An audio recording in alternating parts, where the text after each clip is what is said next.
I go hard because, oh my God.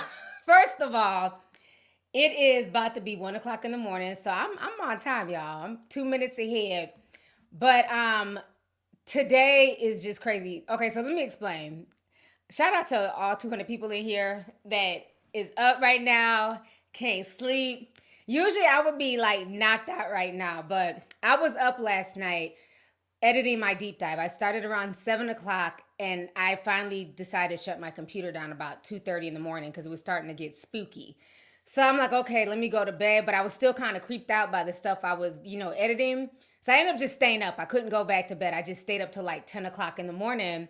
And I was talking to y'all on Discord and stuff. And then eventually I fell asleep at like 10:30. So I've literally been asleep all day. So then when I got up a little bit ago, I'm like, okay, let me go ahead because a lot of people were asking me to break down the Kendrick Lamar 16 diss track that he dropped, yesterday? So I'm like, okay, cool. I'm going to record that video and have that up Saturday morning. So while I'm recording it, all of a sudden my phone starts blowing up. Drake just dropped a diss track. He just dropped Family Matters. And I'm like, what? So I was like, okay, let me do a live reaction. And I loved it. I was blown away. So as I'm editing the Drake diss track, and I just had to upload it onto YouTube, then all of a sudden my son came in here and my phone started blowing up again. Kendrick dropped his diss track, Meet the Grams. So that is why we are all gathered here today, okay? We are all gathered here today to talk about this and sip tea. Like right now, I am like just straight shooketh. And shout out to all the folks who are 38 and over who are up right now. Our old asses should be in bed, knocked out. When I tell I got more 38 to 45-year-olds hitting my phone, like, T, oh my gosh. I'm like, what you doing up? Y'all know our bedtime is about midnight. Everybody's up right now. I don't care what coast you're on. I'm hearing from people in Texas, Cali, New York. Everyone is up right now. I feel like it's giving me 90s vibes. I feel like, okay, when it's all said and done, hip hop is back. Like this whole little beef, y'all can be like, oh, it's mean, it's low vibrational. Shut up. For us real hip hop heads, like literally this has bought Kendrick out of this, he only drops every few years. It's bought him out of his shell. His pen game is strong. He's exposing all types of stuff. And this is probably the best that Drake has rapped to me in a number of years. You know what I'm saying? And I like Drake's music, but it's not anything to write home about, but he really is going hard. So we're going to chop it up. We are going to chop it. Okay, we got over 1,800 people. I didn't think nobody was going to show up. Shit. Look like y'all are coming through. Come on in. It was a lot of people in my chat, in my videos telling me to go live too. So I'm like, okay, well, I'm up, I'm dressed, fitting some hair. So what y'all on? Let's talk. Yeah, this whole thing is insane. It's like I said, I'm shooketh. Let's see. Anonymous sent $20 says, thank you, T, for going live. Hip hop history in the making. Thank you so much. And let me thank y'all. Like thank y'all for allowing me to be like a part of this, like a part of like, the conversation, the hip hop culture. Cause, I love hip hop and I always like to do commentary on it, but I didn't know, cause it seems like it's mainly guys who really like talk about like the rap beefs and who really do the breakdowns. So ever since I did my Drake breakdown on, dropping Gimme 50, like I got so much positive feedback. So that made me feel better as a female. Like, I can talk my shit. I can pop my stuff. I can have my opinion on, what's popping in hip hop, and I'm glad people really respect it. Like I've had a lot of guys hit me up like, I really love your breakdowns. You're really detailed. You make it easier for me to digest, because I bring receipts. So I really appreciate it. I'm gonna say this. First of all, Jermaine, I'm kind of glad you chose not to choose violence, okay? Jermaine is somewhere right now. It's about probably 2 a.m. where he's at. He is laid up in bed with a bowl of golden grams, okay? Some sweet almond milk. He got his Bath and Body Works candles burning. He's burning sage. He's aligning his chakras. He got his little bonnet on, and he's ready to go to bed, honey, okay? Jermaine says, I want no parts of this. He was like, I bow out gracefully. Great choice, Jermaine. Because you don't want Kendrick spilling your tea. Kendrick is diabolical. First of all, and I'm mad because I'm literally in the middle of editing my 616 video. I'm still going to edit it, though. We're not going to waste no video and edit. So I'm still going to put it up. But in that video, I was talking about, there's definitely a snitch. There's definitely a mole in the OVO camp. And if you guys did not peep that the album cover for that single that Kendrick dropped, let me show y'all real quick here. I want y'all to look at this, okay?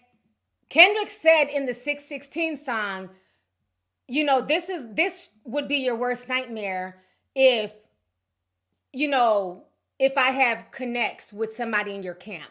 Somebody in your camp is not loyal to you. It's about 20 of them and one stands next to you. I believe that one, if you look at the metaphor, 21 Savage, allegedly, okay? Or 40. We know 40 loves to pillow talk, okay? But somebody is spilling the tea. So let me share my screen real quick here with y'all. I want y'all to see this. Do y'all see this? He has the 4-year dogs button up. He has the Maybach gloves that Drake, wears in a lot of his videos. These prescription pills, y'all probably can't see it because it's not as close. But if you zoom in, because the internet, we ain't shit. Oh, I can zoom in. Oh, okay. Well, y'all can't see it really clear. It looks kind of grainy. But the pills say Aubrey Graham and they're Zoloft. They're like depression pills. And then some type of receipt. And I'm assuming that's like a store in Canada. So Kendrick did not come to play. He did not come to play. Somebody in that camp is not feeling Drake. He definitely has a stool pigeon in that camp. And they are pillow talking with Kendrick. Again, that is how Kanye caught that stray. Because everybody just knew up and down Kanye was the one who told Pusha T about Adonis. And Pusha T came out and was like, no, Kanye did not tell me anything. It was 40. 40 was pillow talking. He feels a way about Drake and Drake's attitude, Drake's ego. And even, I forgot what song that was. It was a song on For All My Dogs. He was even talking about how he felt like a lot of people on his team were being disloyal and that he would have to sit down and have a chat with them. And I believe why there's a lot of animosity in OVO. And I've said this before, okay? What is it? It's not Zoloft. Zoloft is for anxiety. It looks like Zoloft to me. Let's just be grateful it wasn't no STD medication. Because we all know Drake is a whore who likes to fuck raw.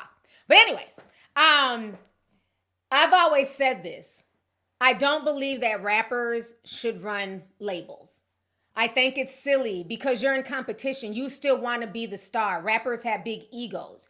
Look at good music. Outside of Kanye, who really benefited from good music? Designer, career flopped. Pusha T, a great lyricist, but good music really did nothing for him. Big Sean, huge Big Sean fan. Where is Big Sean? He's literally doing songs with his baby mama. Tiana Taylor, she had to get up off of there. It's very hard to be signed to an artist because they're going to put their career first. And I think that is the same thing that is going on with OVO. Drake is the star of OVO, and everybody else, like I Love McKinnon, whatever his name was, going down on a Tuesday, that dude. And Party Next Door and a few others, nobody has really popped like that off of OVO. So I think things like that brings a lot of contempt and a lot of animosity. So I think somebody is in his camp and they're feeling away and they are spilling the tea to other people. One thing y'all got to understand about the industry, there's no real friends in this industry, okay? I know people like to think that because all these folks rap together, dance together, they're on live together, it's all a bunch of fake bullshit. It just really is, okay? And that goes for the guys and girls. It's no different than if you're working a regular job. You're not friends with everybody at your job. You might be cool with this girl or that guy. But even then, yeah, y'all might go out after work and go to a lounge or go to a club. But you don't really want to mix your friends at work into your real life like that. And it's the same as the industry. These people jump on songs together. They'll get a bag together. Future and Drake, they had tours together. They had 2 albums together. But from what I've heard behind the scenes, they don't like each other. Future has not liked Drake for a long time. But the difference is with a lot of the men, they can kind of put those differences aside for a while and get their bag. With the females, it's a lot harder because we're catty. So the second I feel like you don't like me, fuck you, bitch, all day, every day. Where the men can kind of play it off a little bit. But you know, everybody keeps talking about, oh, you know, everybody's picking on Drake and being mean to Drake. This is just too much. But you got to ask yourself, what did Drake do behind the scenes for all of these people? Okay, these were initially his quote unquote friends. His crowdies, with my Canadian accent, these were his crowdies. Okay? They all benefited, including Kendrick Lamar, let's keep it real, from the Drake stimulus package. Y'all can say what y'all want to say about Drake, but that damn stimulus package saved a lot of lives, a lot of careers. Okay? They all benefited. So how do we go from benefiting from the Drake stimulus package, where we're ending up on the billboards, you know, we're doing tours, you know, I'm now forever attached and connected to Drake, to where all these guys have turned on him, where nobody's fucking with him. And I understand that the money's funny, right? Like everybody right now in the industry, you know, social media, in the real world, everybody's money is funny. Okay? But I think it's even bigger than the money situation. You know, Drake has a lot of connections, especially with the people higher up in the entertainment industry. You know, Lucian Grange, the guy, Kendrick had said his name. What's his name? Something Bia. He's the one, he does a lot of those bots on Kendrick. What is his name? Kendrick had called him out on the diss track, because I just got done breaking that down. See if I can find his name real quick. But his daddy is also one of the big record exec moguls as well. I can't find his name. I have it written down, but I'm not seeing it. If y'all know his name, who I'm talking about, y'all can write it. Yes, thank you, Zach Bia. Thank you. Perfect. I see it now. Zach Bia. And Zach Bia makes all the little memes and the GIFs, and he basically runs a lot of like Drake stan pages. And so Drake has a lot of connections that a lot of these black artists here in America do not have. And I know that's part of the reason that also bothers them. But I feel like Drake is the type, he does throw rocks and hide his hands. And then he's able to play that, you know, that good boy persona. His whole thing is he feels like, Kendrick, you're fake woke. You want to act like you're so sweet, but you're a hoe. You're cheating on your wife and all that stuff. And maybe he is. Because like I've always said, when guys have money and power and fame, a lot of them are only as faithful as their options. So, you know, not saying he's cheating on Whitney, but if he is, am I going to be really shocked? No. Okay, welcome to the industry. But, you know, the thing is, Drake does the same thing. For so long, Drake had the good boy persona, and I just want to find love, and I just want a woman to love me. The Take Care album was my album. Like, I really thought that was like the real Drake. And then we find out years later from, you know, Johnny Blaze and so many other people, no, Drake likes strippers. He hits them off raw, and if they get pregnant, he forces them to get abortions. There's been all types of rumors about Drake over the years. But Kendrick came. He came for him. He literally went in. Like, this was a crazy diss track. Like, I thought Drake ate. Oh, Kendrick left no crumbs. Now, what I'm hearing, Drake done disabled his comments. That's what I'm hearing. That I just heard that before I went live. They said that Drake has disabled his comments. You cannot comment on his page. Okay. What I also find very interesting is that the first thing Drake says, because you know he's going to run and post a meme, and he's like, okay, well, where's the pictures of my so-called daughter? I'm interested in seeing pictures of the daughter too, but brother, there was way deeper allegations than the daughter. We're not really tripping about the 11-year-old. The internet gonna internet. We're gonna find her, okay? We are going to put on our motherfucking magnifying glasses and shit. Oh, we're gonna put two and two together. The little girl and the mom will be exposed. Just give us some time. We're not worried about that. We're gonna find her and wish her well. I'm trying to figure out why you didn't address the pedo stuff. Like, that's way more disturbing to me. Is that Kendrick basically said that OVO is a big old pedo ring. Not only are you a alleged pedo, but that you have pedos on your payroll. And he doesn't feel safe with Adonis being around y'all. He wants the porn star. What's her name? I be forgetting her name, child. No disrespect. What's the porn star mama name? Rose or something like that? Something Rose? Basically, ma'am, you need to go get your son and take him back to Paris. Kendrick doesn't feel safe with Adonis being around this pedo ring. He does not feel safe. He wants Adonis with you. Go get your child until we can figure out what's going on here. Are these rumors? Is this real? Somebody go get Adonis. Oh, her name is Sophie. Okay, Sophie, thank y'all. Sophie, go get your child. Something ain't clean in the buttermilk. Because the first thing he is talking about is the little 11-year-old. We don't worry, Dre. We're going to find her. We want to know about these damn allegations. I'm so shook if I'm over here drinking Sunny Damn D. Damn. I don't know. It was a lot. It was a lot. He said a lot. Let me see what else. Something else. Oh, okay. So this is what my son was saying. My son had me cracking up. He's such a big Kendrick fan. That's why he was in the background. He didn't want to get on camera. He's like, that's your thing. I'm not getting on camera. But he wanted to watch my reaction. But basically they're saying, because he had been telling me for a while, like, do you realize like Drake just changed his whole persona, his body, just everything. And it was giving beard.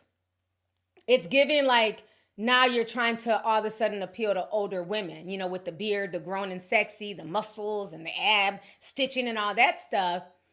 And I think when Kendrick was going through the diss, when he was saying his diss is like, you know, him growing out that beard is like a metaphor for these women being a beard for Drake, that he's really attracted to the Millie Bobby Browns and these younger girls who are not women yet.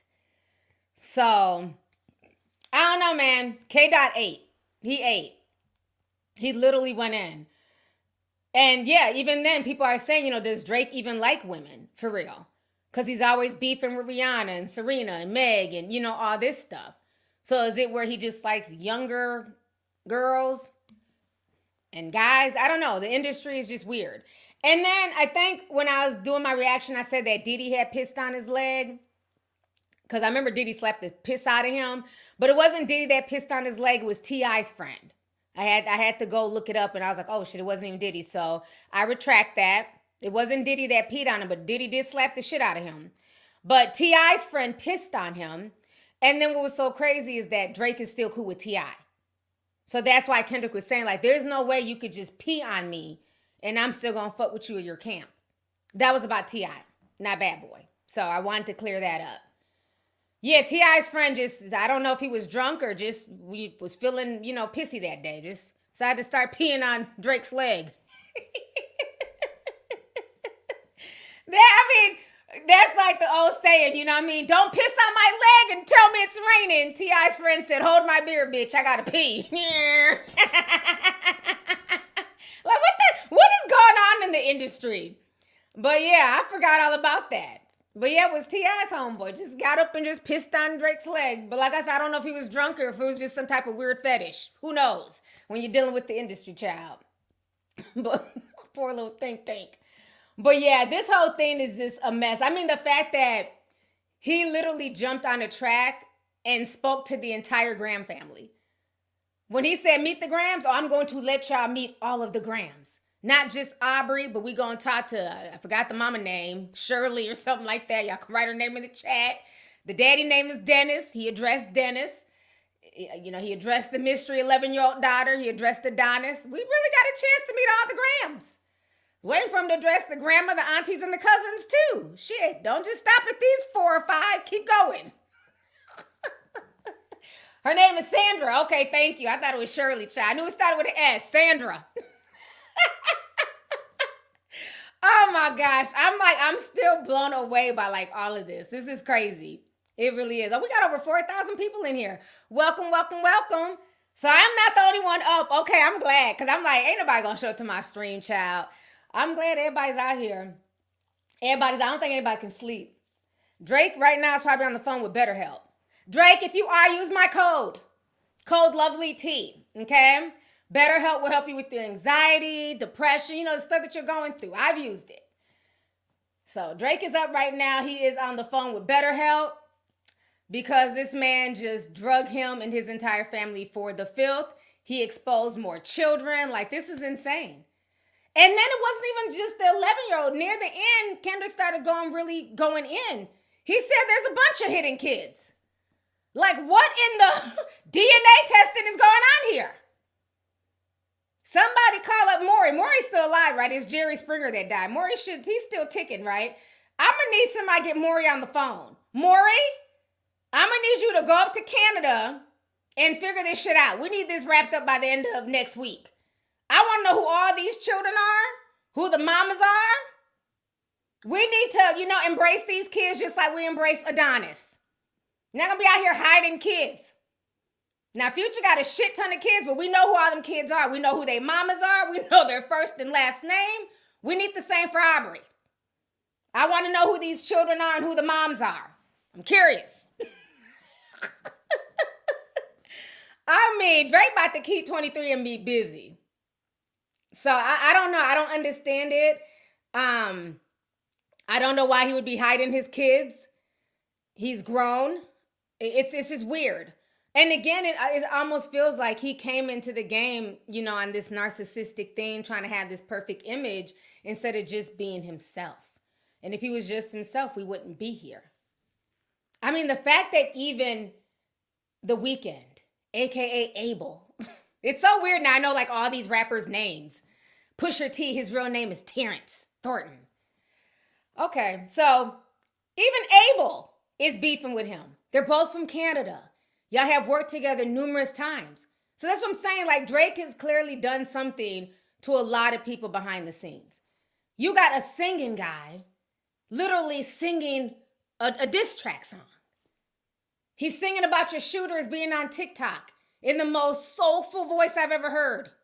I mean, this is like the craziest beef. I'm shooketh right now. We've been like breaking down this beef for like the past 2 weeks. 2-3 weeks, yeah. I'm like, this is like the best. I mean, what a time to be alive. I haven't been this excited about beef since, the whole Tupac and Biggie situation. But again, we're not going to crash out Drake and Kendrick. Don't listen to my son. My son is a mess. Like, oh yeah, them is fighting words. I'm ready to crash out. No, we don't need y'all to crash out. Keep it on wax. I'm here for all this spilt tea. We don't need nobody crashing out. Now, didn't they say somebody got shot in Cali who was attached to Kendrick? He wasn't killed or nothing. But that happened over the weekend. They were trying to say that Drake sent a shooter out there. Did y'all hear about that? They said somebody in Kung Fu Kenny's camp, some security guard or something, got shot in Cali. So hopefully it doesn't get that, serious. But yeah, this is hip hop history. Naya said Drake dropped again. Naya, where you been, girl? You must have just woke up. Yes. So for y'all who are not up to speed, who are just showing up, because I know y'all like, what the hell is Lovelyti doing on YouTube at 1 o'clock in the morning? But so earlier today, I was minding my business. I was trying to edit my breakdown of 616, which is the diss track that Kendrick Lamar dropped yesterday. Then as I'm editing, my phone blows up and everybody's like, Drake just dropped Family Matters. And I really do like Family Matters. And that's one thing I would say about Drake is that he picks really dope beats and he makes his beef tracks where they're danceable to and they're kind of easier to consume for people who just, don't really want to think too deeply. So it's like, even with the drop and give me 50, like you can dance to that. Like you can literally shake your ass to that. So I'm always here for like Drake's songs. You can dance to them. I don't know if that should be a part of the diss culture, but whatever, right? So he dropped it and he said a lot. He called out Kendrick basically saying, how dare you talk about, that I can't say the word nigger, that I'm not black, but you're literally supposed to be woke, but you're laid up with the mixed woman. How about our kids go to the park and play together? Oh, 2 cute little light-skinned babies. Basically letting Kendrick know, like, your child is my complexion. Your child and my child are literally the same skin tone. Drake ain't lying. Kendrick has a chocolate daughter, but his son looks like a little baby, like a little biracial baby. He took after Whitney. So he's saying, like, how dare you try and talk all this pro-black stuff, but you're having kids and you're engaged. He's been engaged for a while. He did get him there. Because he's like, are y'all ever going to walk down the aisle? I've been wondering too. Kendrick, he did get you on that one. When are you going to marry Whitney? Because she's been a fiance for a long damn time. but them diss tracks were just, just the things they were saying were funny. But he's basically saying, like, Whitney doesn't look happy. And, insinuating that Kendrick's youngest is not his child. That, Whitney was creeping with somebody else. So, yeah, Drake was being very messy. Very messy. But I thought, and then he also addressed A$AP Rocky. Basically said he needs to stick to modeling. Because really we know him more for fashion than we do his music at this point. He addressed Officer Ricky. Said Officer Ricky's going to read him his Miranda rights. So I was here for that. Let's see, what else? He addressed Abel once again. Went in on Abel. So, he was addressing, like, all his critics. And then literally, as I'm uploading that review, all of a sudden, here comes K-Dot. And K-Dot just blew it out. So, yeah, it's a lot. It's a lot. And right now, Twitter is going crazy, too. Let me, let's see. Let's walk over to Twitter. See what folks are saying, child. I know Damn Kendrick is trending. Hold up. Let me share my screen here. We're going to walk over to Twitter. It's always something going on Twitter. Let's see here. There we go. Okay. So on Twitter, Damn Kendrick is trending. Nah, Kendrick, what is happening? Oh, people are shook. Everything is in the music category. And Drake is trending. Pusha T is trending as well. So this first meme is saying, damn, Kendrick really 10 timed him in views in the first hour. That's what my son was saying on the live stream. So Drake's Family Matters within the first hour is number 4, and it only had 117,000 views. Kendrick's song had only been up for 20 minutes when me and my son were doing the review, and it's already at 1.3 million views in less than 46 minutes. So Kung Fu Kenny definitely got the streets talking. He definitely does. Somebody else says Drake's studio after recording Family Matters, dissing Kendrick Lamar, but damn, Kendrick Lamar was too smooth. Oh, I almost forgot about this emoji. Remember, we thought it was so weird. So that means this narcissist Drake was telling on himself low-key. Remember when this album dropped, everybody was like, why does he have all these pregnant women emojis of different races, different ethnicities, different color shirts? That's very telling. This person says, what is going on? This makes more sense now. Damn, Kendrick emptied the clip. So maybe these are all the baby mamas that Drake has floating out here. Makes sense to me, honey. Let's see what else is going on. Somebody says, you battle with yourself, Kendrick. That was a nice bar. Yikes. Oh, damn, Kendrick released another one. Chaos. Damn, Kendrick didn't let that mother effer breathe. Damn, Kendrick really killed this nigga. Drake dropped that 7-minute diss, and before we even got to analyze it, he dropped Meet the Grams. Cole was fucking smart to back up out of this. Kung Fu Kenny is just him. They're not lying. Because I literally had just uploaded my video, you know what I'm saying? And I'm ready to like decipher and go deeper into the whole Drake diss, and here comes Kenny. He was not playing. Damn Drake, damn Kenny, can a bitch go to sleep tonight? That's the truth. We're all up here. Everybody's in here just shook right now. Wow. Damn, Kendrick is really going in on Drake. Damn, Kendrick, I got a son to raise. You don't know nothing about that. Yeah, everybody's shook right now. Let me go into these other ones. Another child. What they saying in this one? Drake, you beat your wife. Kendrick, you're hiding another child. J. Cole. Jermaine gonna keep catching strays for the rest of his career. They said Drake Cole is in bed right now eating Golden Grams. He don't want no smoke. Drake, you're a wife beater and your son is not yours. Kendrick, you got another child and you should die. Us.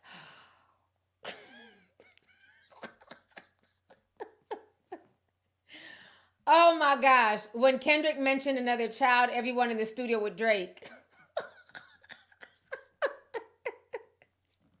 They are going in right now on Twitter. The internet is undefeated. Let's see. Drake, you beat your wife. Kendrick, you're hiding your kid. J. Cole.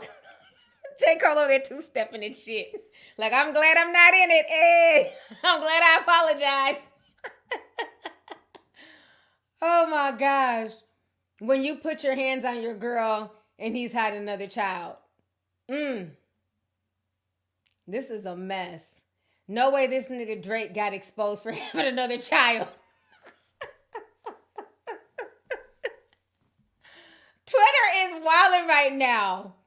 Drake, when he heard Kendrick says he's a pedophile, but added a lie about him hiding another child.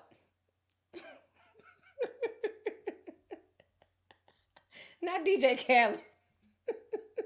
Drake listening to Meet the Grams, finding out he has another child.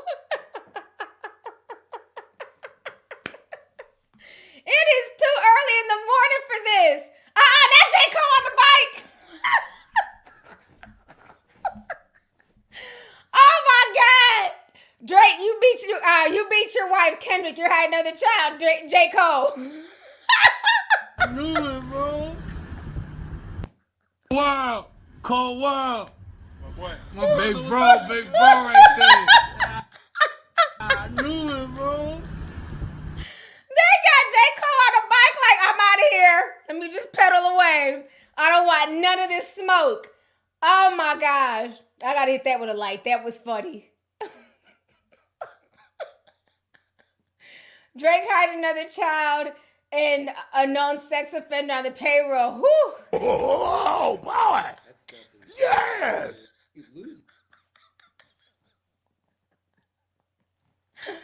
Oh my God. Hold up.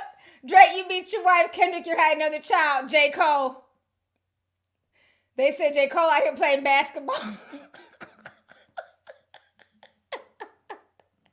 They said Jermaine doing everything but being up in that studio. Oh my gosh. Pusha T here and Drake is hiding another child. LeBron better keep Bronny and his kids away from OVO, child. Kendrick warned him, said, LeBron, the whole family needs to stay away from OVO. Somebody said, this is J. Cole. Y'all are so wrong. Y'all are wrong for that. They said that's J. Cole peddling away. Oh my God. Twitter is on fire right now. Okay, let me see here. Let's click. Somebody wrote, now I hope Wayne ain't trying to involve himself in this. Drake said, you're dead. Kendrick pulled up immediately like.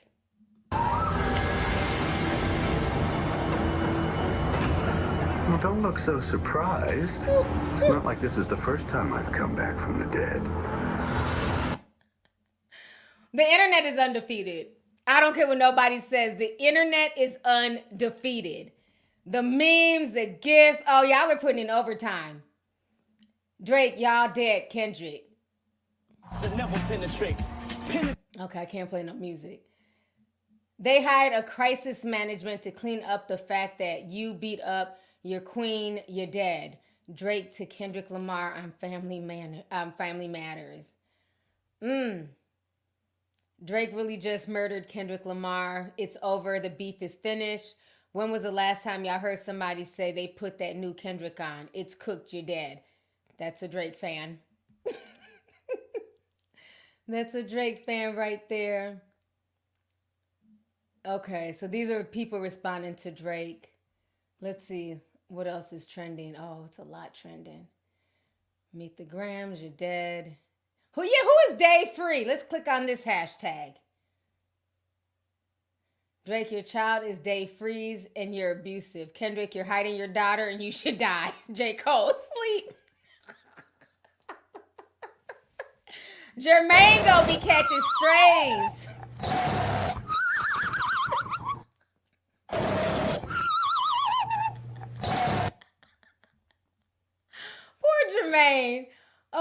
my gosh. They said 7 minutes and the melodies are fire. Shame, I won't lie. Shake that ass for Drake. Shake that ass for free. As in David Free. Who is David Free? Do y'all know who David Free is? Free, David Free. I want to know who that is. I need pictures. Oh my God, Drake. Your kid is David Freeze. Kendrick, hold on. Well, they made it through the whole season. Now can I have my own show, Peter? Quagmire, you're a rapist.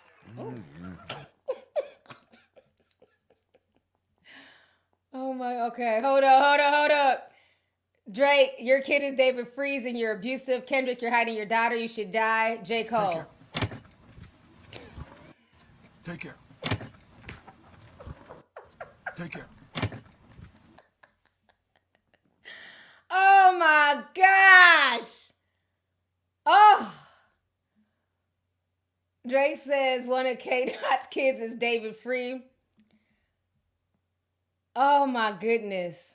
Let me Google who is David Free. Let me go on Google real quick here. Who is David Free? Looks like everybody's Googling it. Is an American film writer? I don't believe that.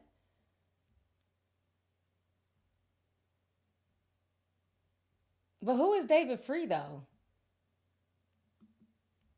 The only David Free that's coming up, let me share my tab.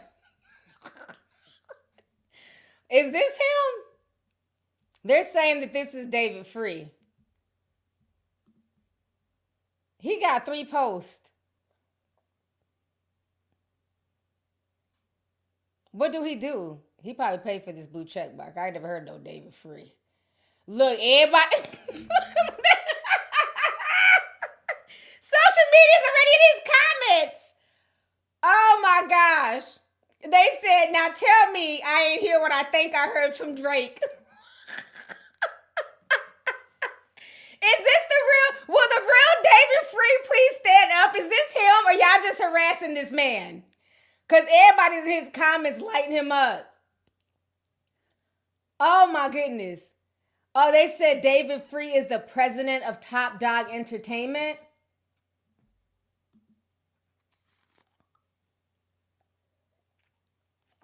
Kendrick's own manager and producer. Is this him though? Or is this some random that people are now harassing? Look, somebody said, so we're all here for the same reason. That's him? He was the former president of TDE? Oh my gosh. So this is really him. I wonder if he deleted all his other pictures. He only has 3 pictures up. Somebody says, tell me it ain't so. I'm here to see if them kids look like you, bro. Oh my gosh. Nigga, follow your homie and stop being Hollywood blood. Okay. He's official. That's The Game. Los Angeles Confidential. That's The Game. So this is an official. I don't know if he's officially the father because I'm not Maury, but this is an official page. Okay. So we found David Free. 1,000 comments. I bet you them comments weren't there before Drake dropped that diss.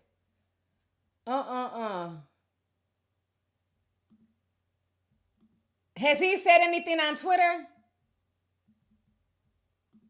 Wonder what his Twitter page is.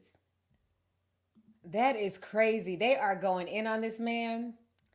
Let me see if I can find his Twitter page. David Free. Let's see if he's tweeted anything.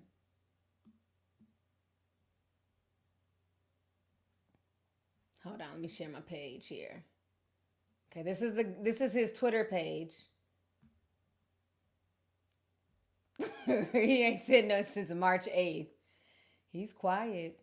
Oh, here goes a picture of him and Kendrick Lamar. Okay. All right. See if he's replied to anybody. So he's not on social media a lot. That's probably because he's actually busy working, unlike the trolls. Okay. More pictures of him and Kendrick. David Free is him. Okay. All right. Aubrey, let's see what they're saying here. They said, K. Dot, anytime little Canadian boy Aubrey tries to get tough. Call an ambulance! Call an ambulance! But not for me! Oh my gosh. Drake dropped the diss track thinking he was gonna end shit, and Kendrick responded in less than an hour. Laughed my ass off. Get back in the booth, Aubrey. Drawstring, take it off. Fabric on the shirt. It's not gonna work. Go on back through. Not the Drewski skit. Oh my gosh. Drake, why are you spazzing like that, man? Drizzy, laughed my ass off, Aubrey. The blacker the berry, the sweeter the juice. We get it. Okay, I can't play that. Oh my goodness, that is crazy. Oh, they found the pissing incident from 3 years ago. Hold on, let's listen to this real quick. That's awkward. Well, I would be so embarrassed if my friend peed on Drake. Remember, this is back in the day, and T.I. was on Drake's first album. I mean, that's awkward. And number two, how annoyed are you if you're Drake and you would dress up in a nice outfit, you go out, you're feeling good, and someone's man pees on you? You know how fast you have to go home and change? First of all, I would. Ooh-wee. Yeah, T.I.'s friend peed on him. Kendrick said, not so fast, Aubrey.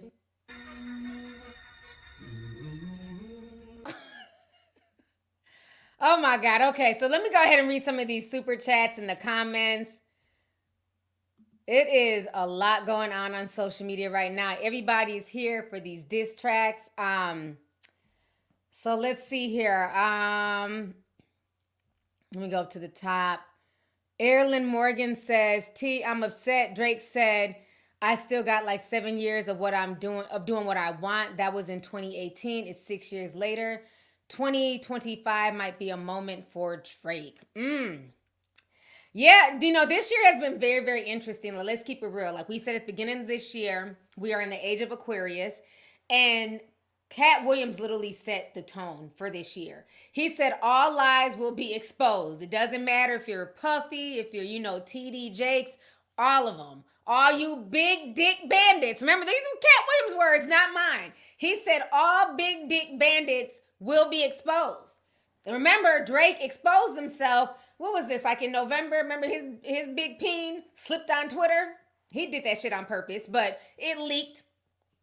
In the words of The Weeknd, he's always leaking shit and acting like he really didn't leak that shit, okay? So remember, Drake's big peen leaked a few months ago. Then Cat Williams said all these big dick bandits will be exposed.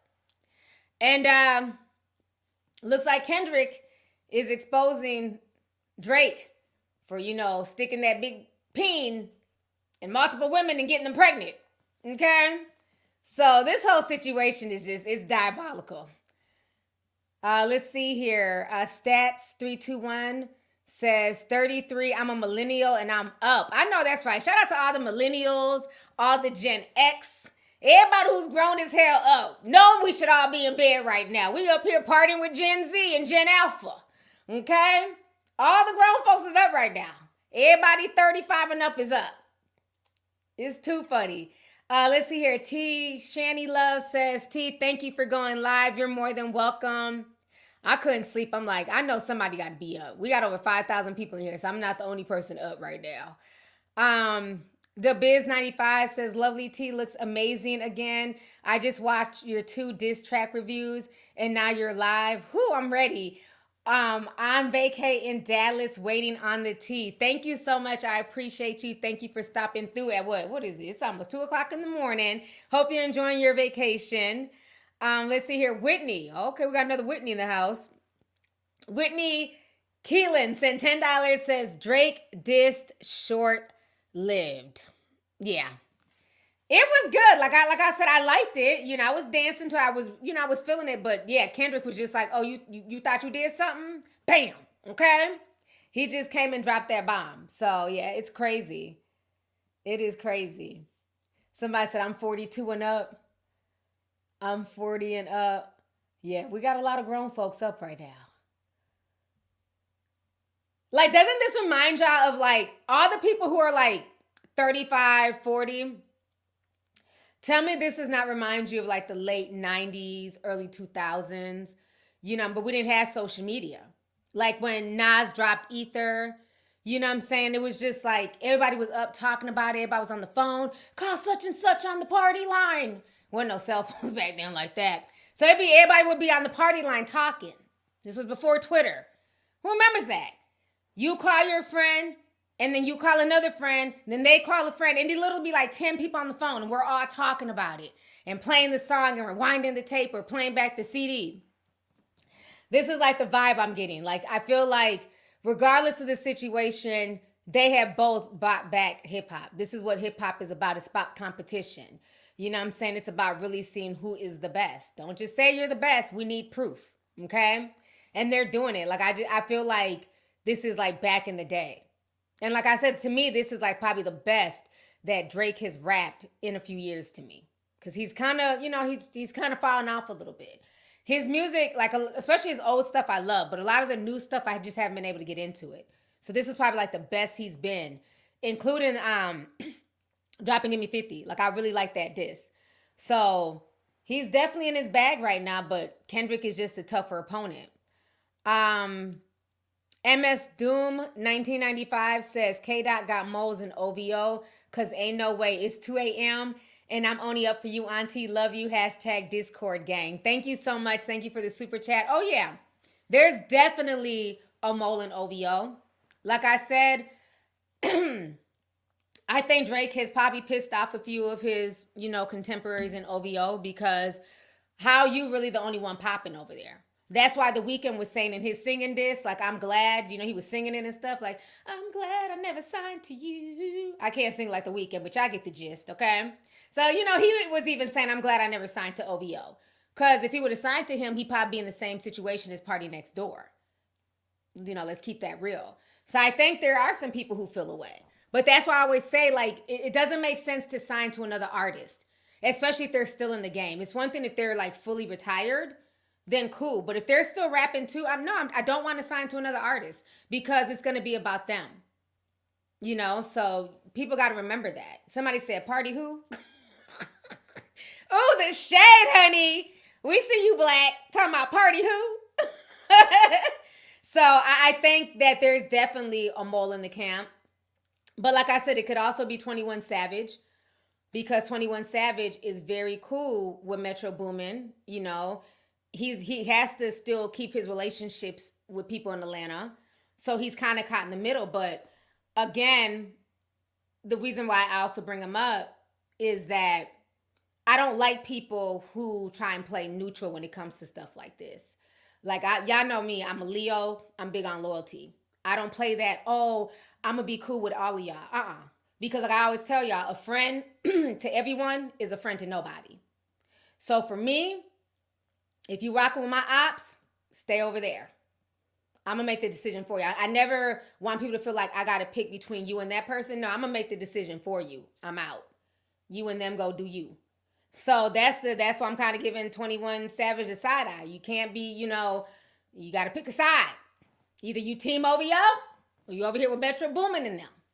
So you either with Canada, you're going to be a Crody with the Canadians, or you're going to be a Brody, Mr. Blood, with the ATL folks. I'm just saying, either you're going to be a Brody or a Crody. You got to pick a side, 21. 21, can you do something for me? Can you pick a side? I'm just saying, can you pick a side, sir? Okay. And after these allegations, you may want to run back to ATL and be with your Brodies. Okay? Because we all know that's allegedly how Drake was able to get with Brooklyn Nicole. When Drake said, 21, can you do something for me? That was probably him asking him, can you hook me up with Lotto's little sister who's barely legal? I'm messy. Y'all talking about 21 is British. 21 grew up in Atlanta. Y'all stop. He grew up in Atlanta. He may, you know, have been born over there, but, you know, he claims ATL. He grew up in ATL. And he got all that situated. I'm glad he got to go back home to the UK and finally see his family and his grandpa and stuff like that. I was really happy for him because it's not easy, you know, dealing with all that type of stuff. So, but yeah, I want him to like pick a side. You know what I'm saying? Because I at this point, I'm starting to think, you know, with some of the things that Kendrick was saying in 616, you know, some of the math that I was doing, I was mathing and shit. You know, I was, 20 plus 20, 20 plus 1. You know what I mean? I was adding stuff up. Like, damn, this is kind of equating 21 Savage. I don't... And then if you add 20 plus 20, that's equating 40. And we know 40 likes the pillow talk. So those are my top two as far as the moles go. But then I don't know. It could be one of the Somalians. I don't know. Because Drake hangs with a lot of Somalians too. You know what I mean? So, shit, paying right. Sometimes they'll turn on you. So it could be one of the Somalians that, Mo and all them that Drake be hanging with and shit, little Somalian Crips. They can make some money, with going over there to the West Coast and giving them tea. They gonna do that shit. Shout out to the Somalians. We got a lot of Somalians in Minnesota too. So shout out to my Somalians peoples. You know what I'm saying? So I'm just saying. Yeah, Drake, he be hanging with some real, like, certified Somalian dudes. There's some real steppers out there. For real, they be running shit out there in Canada. Don't sleep on them Somalians, them Croaties, them Somalian Croaties. They be out there doing their thing. Shout out to the Somalian Croaties. Oh my gosh. So I don't know. I really don't know who the mole is, but there's a mole. Because Kendrick got this man's pill bottle with his name on there. Got his, for all the dogs, button-up shirt.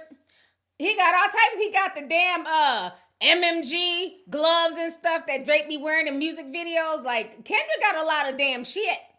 And so, remember, I'm mad that y'all didn't get to see my edited video, but I'm going to finish editing it tonight, and I'm going to upload it either way. But I talked about this in my video. That glove was like almost, he wasn't rapping about the glove, but just it had different meanings to me. And one of them was the OJ, because I break down how, the whole OJ Simpson's connection. So one of them was the whole OJ thing, if it doesn't fit, you must acquit. But it was also, I feel like, a warning shot to Drake. Like, you doing a lot. I have this glove. Okay, this is not a replica. This is a warning. People, that kind of went over people's heads. And now that he's come out with this latest song, Meet the Grams, now it makes sense why that glove was his album cover for the single. That was a warning to Drake. Like, you see this shit? Shut your ass up. These are your gloves. Hell, they're not mine. They're not y'all's. So that was a warning. But Drake thought it was sweet. He came out with, Family Matters, which I like. And then Kendrick just emptied the clip. He emptied the clip. So, yeah, it's crazy. It's going to be we're just now hitting May. It's going to be a very interesting summer. It's going to be very interesting. Let's see here. Kevin Preston said 199 says, I'm stationed in, I don't know what flag that is. It's red, it's black, red, and yellow. And I just woke up. Well, thank you for your service. I don't know what flag that is. I don't recognize all the flags around the world, so I'm sorry. I don't know if it's like a Middle Eastern flag. Yeah, I'm not sure. But thank you for your service, though. And I'm glad that you are awake and you're watching my stream. I appreciate y'all. That's a German flag? Oh, okay. Cool. I never knew what a German flag looked like. Okay. All right. Well, shout out to Germany. Germans in their house. All right. Shout out to all my German people. Y'all be knowing all the flags. Y'all be seeing, I be like, where are you from? The only flag I be recognizing is the Haitian flag, the Puerto Rican flag, and the Nigerian flag. Any other flag, I be like, where are you from? I'm sorry, I don't know all the flags. Just like I don't be knowing half them damn zodiacs y'all be posting, them zodiac emojis. If it ain't a Leo or a Libra, I be shook. I'm like, what the hell sign is that? Everybody like, it's Capricorn. Your son's a Capricorn. I'm like, well, it ain't my birthday. Shout out to the Germans. We see y'all. Oh, yeah, Jermaine is from Germany. Jermaine was born out there. Jermaine probably on the phone right now talking to his German cousins, honey. Like, hey, I don't know. I'm not good with no German accents. I don't know what Germans be saying. Toaster strudel. Did you hear Drake's new diss? Oh my God, he on the phone right now talking to his German cousins, honey. Laid up with a bowl of Golden Grams. Like, I'm so glad that I did not get into that battle. Shout out to Jermaine. Let's see here. Hold on. Think I read that one. Okay, Malia sent Czar money. Now that's somebody from South Africa because they be coming through with that Czar money, honey. She says somebody updated Aubrey's Wikipedia page to 2+ children. What? I cannot stand the internet. Hold up.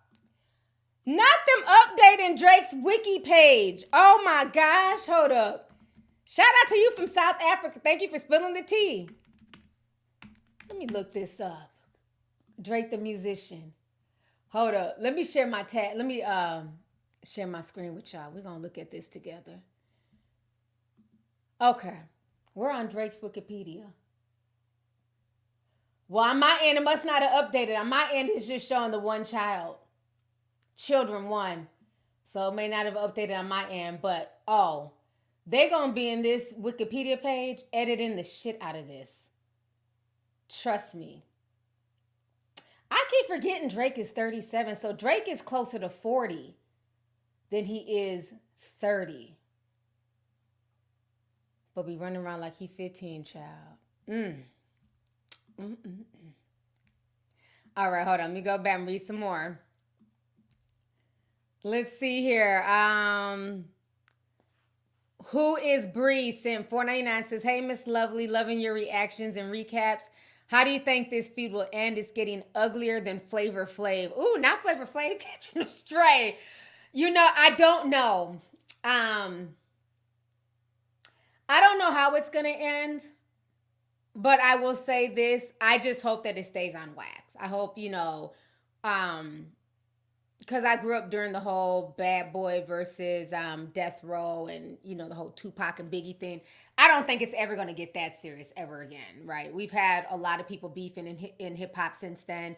50 Cent damn near beef with the whole industry. Eminem, him and Benzino, their whole clique and all that stuff beef for a while. Ja Rule and 50 Cent. So we've seen beef over the years. I think, it's just going to stay on wax. They're never going to be friends. They're never going to collaborate. And we just know what it is. I mean, to this day, 50 Cent and Ja Rule are still beefing. And these men are like old now. And 50 Cent still taunts Ja Rule. Ja Rule still be cussing out 50 Cent. So I don't think it's going to end per se, like where they're going to kiss and make up. I don't think that. But, like I said, these are just regular people. Everybody's not meant to be friends with everybody. And if somebody doesn't vibe with your spirit, it's okay to not deal with them. I'm a cutoff artist. The second I see a bitch ain't sitting well with me, their energy, how they get down, I'm out. And I don't owe you no explanation. So I don't expect for everybody to be friends or even respect each other. I think Drake, can stay in his perspective, his particular lane and make his fun music. Do I think that this is going to end Drake's career? Absolutely not. Even though it's good and the people are, rooting Kendrick on, Drake is a powerful force in the industry. Let's just keep it real. He makes hits. He has a lot of connections. And Lucian Grange is not going to allow Kendrick Lamar to destroy what they built. They put $400 million into Drake. So Drake is here to serve a purpose. And until they recoup back their money, he's going to serve that purpose. They're going to have him in the studio Monday morning. You need to go drop some fun hits, come up with another Tootsie slide. You know what I'm saying? They're already trying to get back right with TikTok. So I don't see this ending Drake's career. And you got to understand, a lot of white folks really love Drake. A lot of females love Drake. You know what I'm saying? Most of the people who are really supporting Kendrick are like the men, hardcore hip hop heads. Those are the ones who are really writing for Kendrick. But, you see the Drake fans, they're crying in the shade room. They're saying that is too harsh. Kendrick is bitter. He's jealous. He's just using Drake's wave to come back because he hasn't dropped anything in a few years. Kendrick only pokes his head out every few years. Okay? So I don't see like Drake losing anything.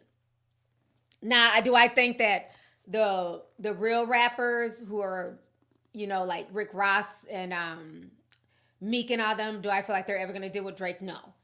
I think as far as those relationships are over.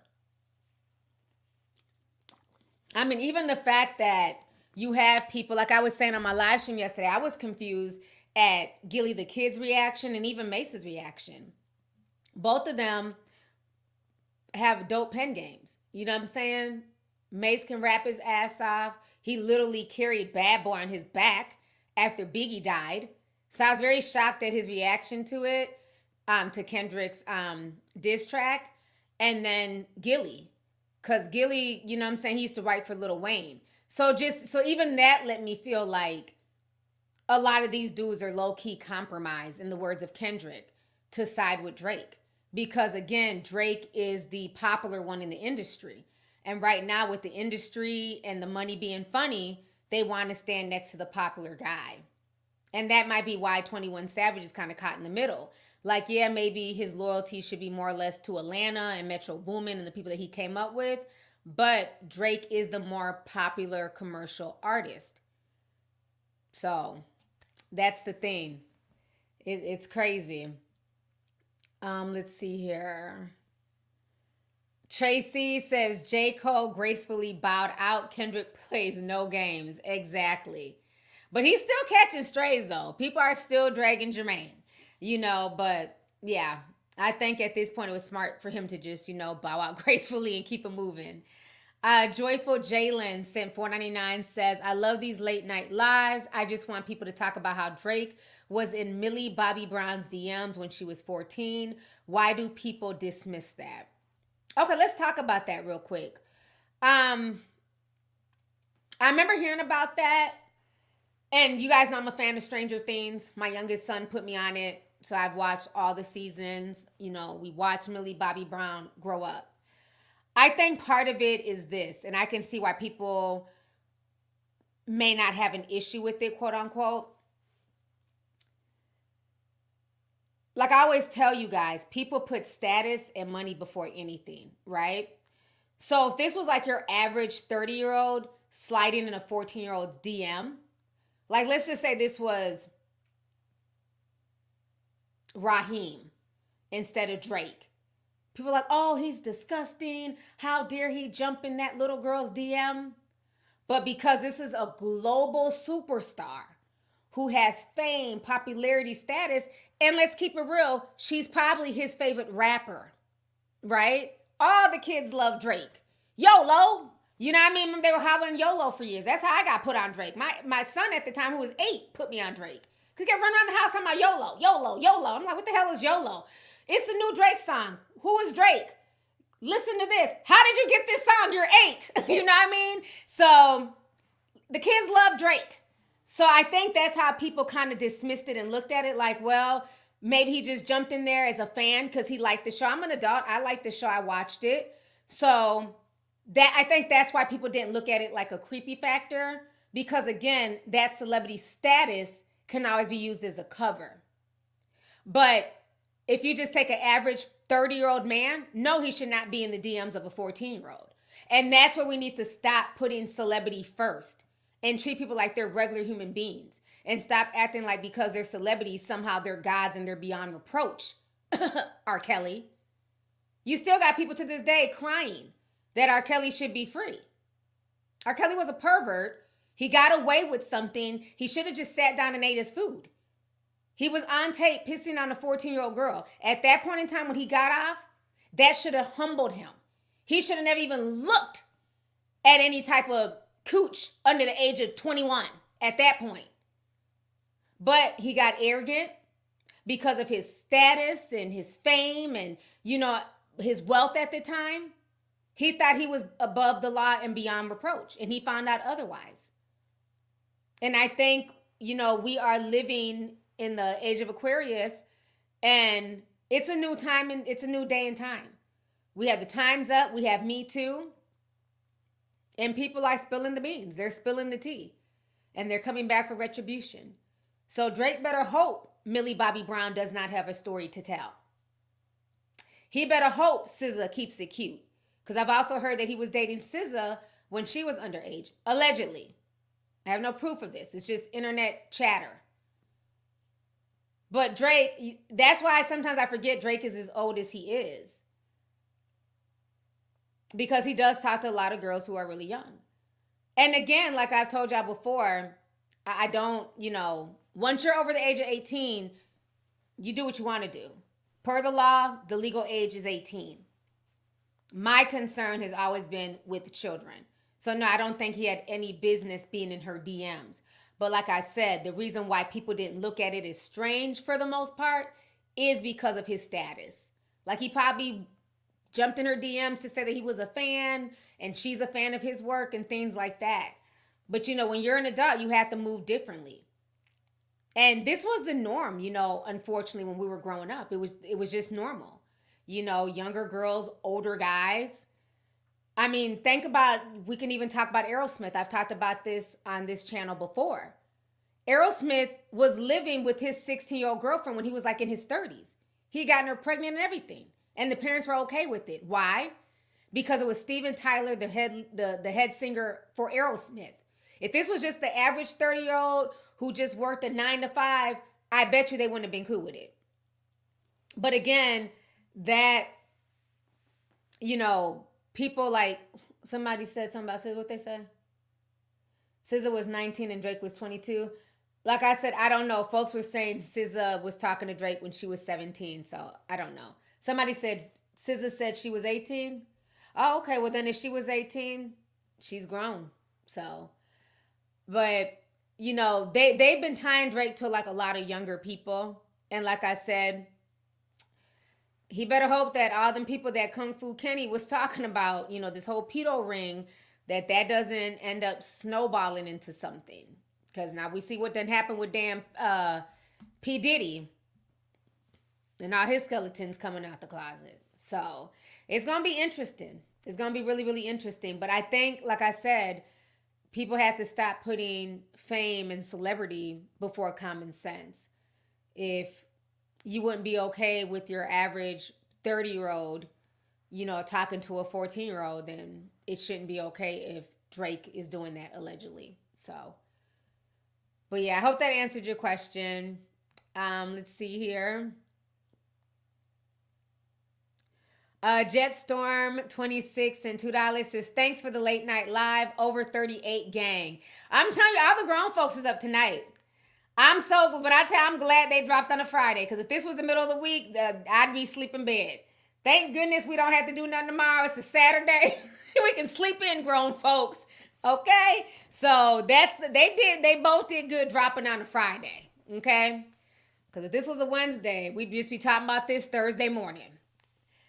Let's see here. Joyful Jalen. Okay, nope, I read that one. Shelly G says, I love both songs. I'm over here shooketh at 2:00 in the morning. Yes. Both songs are definitely, they definitely hit, but Kendrick ate. Kendrick ate. Let's see here. Diamond Leche sent $49.99. Thank you so much. I appreciate the super chat, sis. She says, T, nobody breaks this down like you. Drake did good, but Kendrick is diabolical for dropping an hour after and washed Drake. Where was the 11-year-old daughter? Where is the 11-year-old daughter? Yeah, we didn't even get a chance to digest everything. Because even like when I was doing my reaction, I'm like, okay, I'm going to go ahead and I'm going to listen to the song a few more times. I'm going to break it down. I didn't have time to do that. Literally, my son ran in here like, Kendrick just dropped. I'm like, you're lying. No, he didn't. He was like, no, he just dropped. And I was like, well, don't play it. Get out of here. Because I want to, do my reaction to it. So he went upstairs to go listen to it. But yeah, Kendrick wasn't playing. But you can tell why everybody was talking mess. DJ Academics was doing the whole countdown. Drake fans were like, oh, it's been 17 days. You know, y'all be giving Kendrick all these props. Where's his response? Drake responded, he's dropped 2 diss tracks back to back. Where's Kendrick? Kendrick, we don't see you. You know, the Drake fans was, you know, they was talking a lot of shit. But I believe this is why it took Kendrick 2 weeks. He basically pulled a Drake on Drake. And then all of the things that just like tie up to Drake. Like all the whole breakdown that I did with Euphoria, and then I'll post my 616 breakdown soon. But he's very methodical in his thinking. Even him dropping a song called 616, he's very methodical in all the things that fall under that date. It's insane. So he's not looking at this like I'm just trying to make, you know, a hit for like the clubs or, you know, to get Grammy nominated. He was really putting a lot of thought into it. He knew that Drake was going to respond. And he basically responded back an hour later. So very, very calculated. And I'm here for it. And I don't understand like why the Drake fans were upset. Like, oh, he's doing too, like I kept seeing them writing, he's doing too much. And I'm also starting to think that some of the fans may be bots, but maybe that's just me. Because I kept seeing that comment, oh, Kendrick is doing too much. I'm like, the audacity. Like, how's he doing too much? Did y'all forget when Drake dropped not 1 but 2 diss tracks at Meek Mill? And to this day, Meek Mill just decided not to respond. And Drake won a Grammy. I mean, not one, but he was nominated for a Grammy for back-to-back. So it's funny when Drake drops multiple diss tracks, it's, you know, bravo, OVO. But then when he gets that same energy back, it's Kendrick is doing too much. This is boring. He's too deep. I don't like this. Boo. You know, they were in their feelings in the shade room. I was cracking up. They was in their feelings. So let me see here. Thea W sent 1999 says, yes, I'm hype on the way home. This is perfect. Hey, Thea. Working that late night shift. Thank you for tuning in, sis. I appreciate you. TT sent $10. Thank you, TT. She says he literally brought receipts. He did. But we still need to see pictures and DNA test. you know, we like physical receipts. I need to find out who that little girl is. We need an interview with the baby mama. We need to know why Drake is hiding this child. Because this child is older than Adonis. And obviously the mother is being paid off. If this is real, she's being paid off to stay hidden. And why is that? Why is that? One thing I will say about Drake's baby moms, if there's multiple, but at least the Sophie lady, Adonis's mom, I will say that she handles her business, not only as a mother, but as somebody who has a child with Drake. You don't hear shit from Sophie. She gets her monthly child support check, and she's living her best life in Paris. She's not pulling these damn loudmouth baby mamas who just lucked up and got knocked up. She's not doing none of that shit. She's raising her son, painting her pictures, and minding her business. Because she knows where the money resides. So I'll give her props. She's doing what she needs to do. Because she could be out here messy, doing, interviews with Art of Dialogue, telling all of Drake's business, or, arguing back and forth on the internet like Carisha. She ain't doing none of that shit. She gets her check and she takes care of her son. That's how it should be. I be tired of all these baby mamas looking for attention. Let's see here. Dexter Davis says, shout out to Lovelyti for going live for the Night Owls, listening to you on my way home. Love you, T. You're so welcome, and thank you so much for tuning in. I appreciate you. Thank you. Shout out to all my folks working third shift. I'm glad I can keep y'all company. Let's see here. Diamond Leche said 1999 and says, save Adonis. Yeah, they said you got to get him. Get him out of there, Sophie. Crystal Court sent $10, says, oh my God, T at 2 o'clock in the morning. Wow, I love it. You look beautiful, queen. Thank you so much. I appreciate you, sis. Thanks for tuning in. Let's see here. Zanye Said 1999 says, T, you are keeping me and my coworkers up tonight. Oh my gosh. All the third shift people are up right now. That's awesome.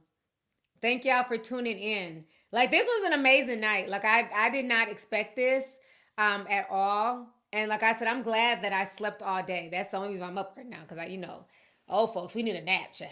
Once we take a nap, we're good. But, yeah, that's why I'm up right now. Otherwise, I'd be in bed. But, no, this is hip-hop. This is what real hip-hop is about. It's about lyricism. It's about, being tactical, being diabolical. And at the end of the day, maybe they'll look back on this as they get older and just be like, it was just a time and space. Hell, even MC Lyte and Roxanne Shante, they dissed each other for a few years and now they're like best of friends. So it may be water under the bridge in a few years, but right now it's fresh and the fans are picking sides. So, but yeah, it's definitely, K-Dot definitely got that. He definitely got that. Let's see here. I don't know if I know how to pronounce this. I'm going to just say Fudge because I don't want to butcher your name. Fudge said $14 in ZAR money. She says it's 8 a.m. in South Africa. Loving this breakdown. Thank you, T. You're so welcome. So it's 8 o'clock out there. Wow, that's awesome. Thank you for tapping in. Valeria Esperanza says the diddler, #diddlergram. Ooh, y'all are going in. They are calling Drake diddlergram. Man, it's going to be interesting to see if people start coming out and talking. Because there has been a lot of stuff said about Drizzy behind the scenes. So somebody is definitely talking, but it's going to be interesting to see if it finally comes out to the public. I mean, the fact that he went that long trying to hide his child, that's when I was kind of through with Drake. For me, that's when, when Pusha T dropped his diss, the story of Adidon, and that's when it was because remember, who remembers, I used to be a huge Drake fan. Remember, I'd be like, there will be no Drake slander in the chat. Y'all remember that? When I used to be going off, I was a big Drake fan. Because nobody can be like, oh, you're just hating on Drake. No, I was a huge Drake fan. Everybody knows this. Everybody knows this. I used to always be like, nah, there'll be no Drake slander. No Logic slander. But once that came out, it was just it just showed me a lot about his character. Because I remember that year was just crazy. It was pregnant woman after pregnant woman kept coming out and he was the father. And I'm sitting here but hold up. In your music, you're always talking about, you want a good girl and you want to settle down and this and that. But the women who are coming out, these are not the women that you're describing in your music. So at that point, I'm like, this dude is full of shit. He's just saying that to get us women to like him and support his music. But that's not the lifestyle that he's living. He's a whore like Lil Wayne and the rest of them. He's trying to act like he was the good boy of the industry. And he was acting like he wasn't like those other rappers. But come to find out, he was no different than them. He liked strippers and going to the strip club and making it rain. But he was just so low key with his stuff. He was always able to keep that side of him hidden from the public. Until, Pusha T basically exposed it all. So ever since then, that was just I'll listen to Drake's music, but no longer am I going to be oh, Drake drops at midnight. Let me set my alarm and wake up so I can download it because I'm such a fan. Yeah, I used to do that. Don't judge me. Now he be dropping shit. I be do you hear that new Drake album? No. No. So yeah, I don't know. He's changed a lot. He's changed a lot. Listen here. Sab says Drake started some mess and now his whole family is catching strays. Fix it, Lord Jesus. Yeah, he did. He did. So let's see here. That nigga Lion Sis Sim 499 says, didn't Drake's album Certified Lover Boy have a bunch of pregnant women as the album cover? Yup. We just put it up on Twitter. I forgot all about that, but yeah. And that might be why he named it Certified Lover Boy. Telling on himself. Let's see here. Bio Mist Florist sent 5 says Kendrick can't be too bold with predator allegations when you have Kodak Black on a track. Broham.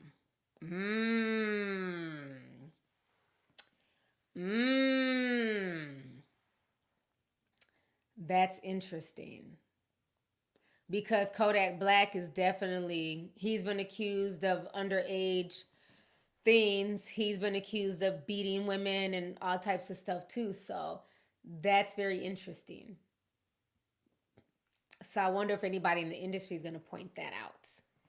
You know, like I said, even that's why I had to keep it real. And I think I've been fair with both of my analysis on both of their diss tracks. But that's why when I got to the part when Kendrick was like, you know, you can't say the N-word, it's cringy. And it's like, yeah, that's not going to work for me, Kendrick, because your wife is biracial. And I'm sure she says the N-word freely with you. You know what I'm saying? So that doesn't work. So that's the thing. You know, I had to call Kendrick out on that. So that's going to be interesting if people end up feeling away because he does have a song with Kodak Black. So, but thank you for that. Let's see. Somebody said in the chat, they said, hold on.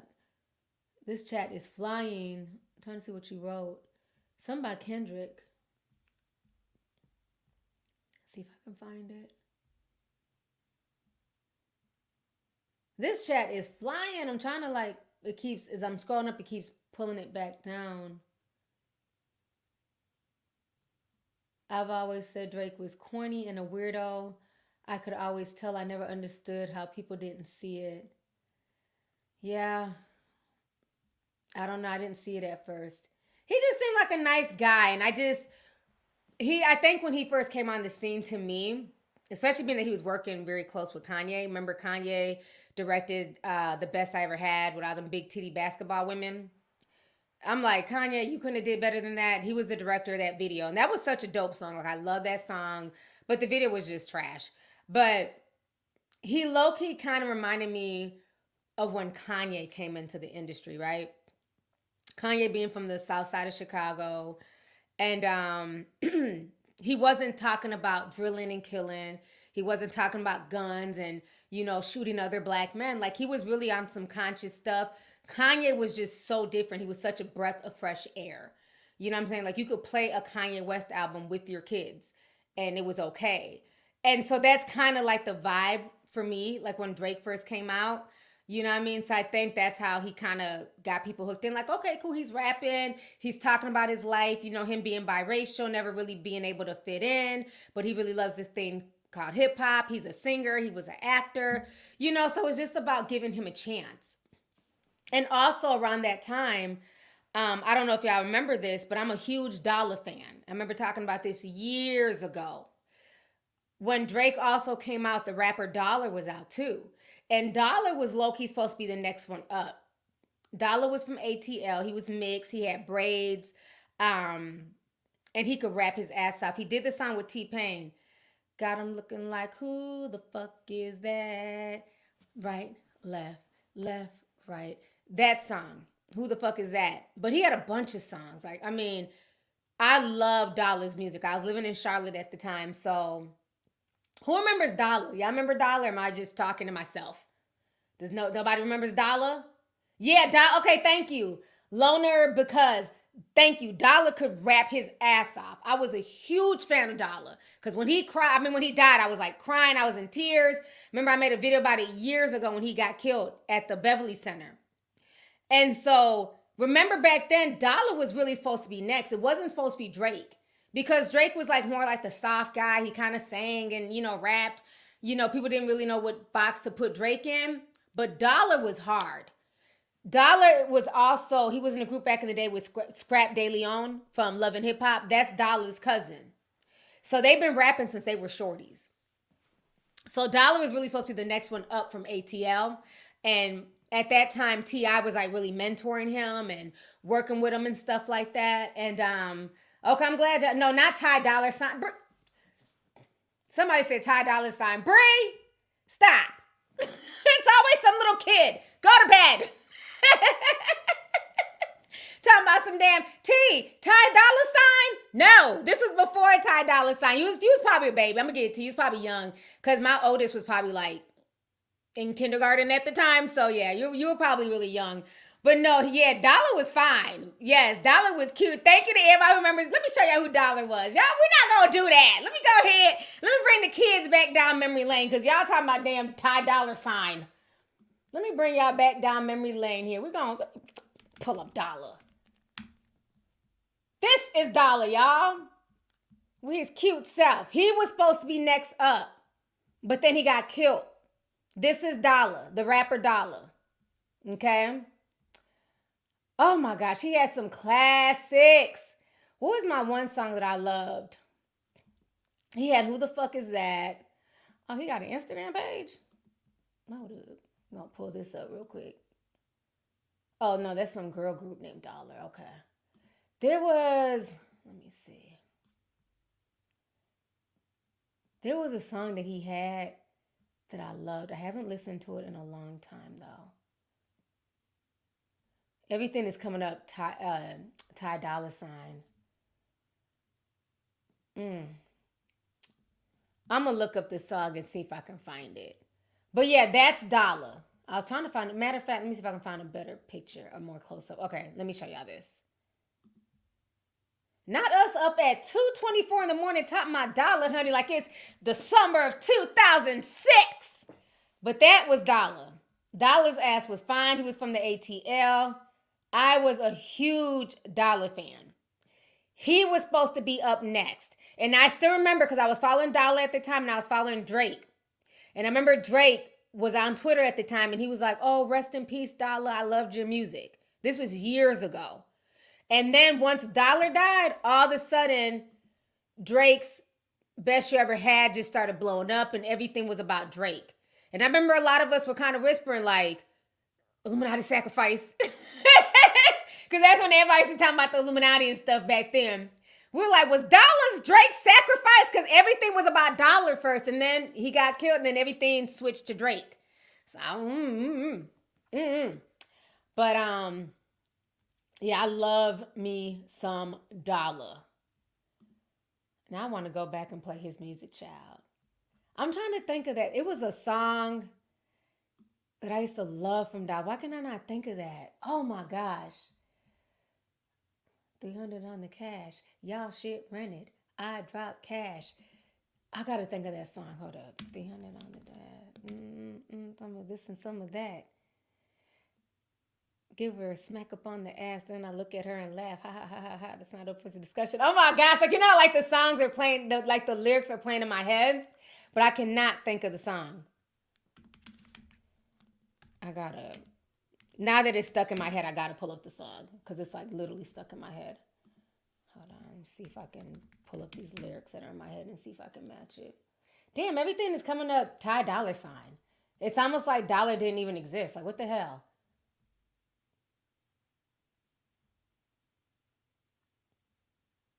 Wow. I'm going to have to go into my music catalog. We don't find his damn song. Make a Toast! Yes, that's the song! Who remembers Make a Toast? I could not think of that song for shit. Let's make a toast. Oh my gosh. Y'all, who remembers Make a Toast? That was my favorite Dolla song. Hold up. They about to turn off my stream. Watch. I'm like, get your ass up off of here. Who you think you are playing music at 2:30 in the morning? This was my song. I probably commented on here years ago. This was my favorite Dolla song.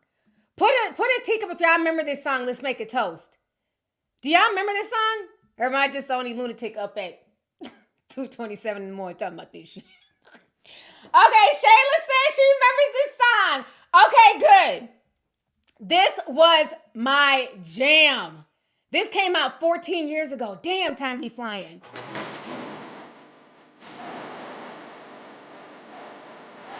Oh my gosh. Wow. So, never go back to being broke. No.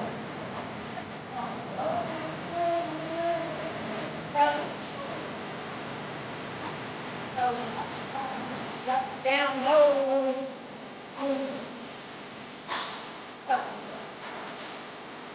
Let's make it go.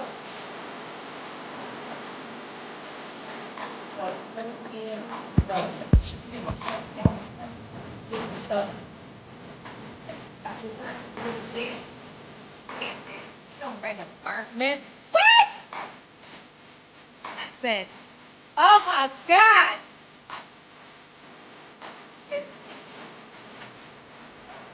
You can't buy time. What?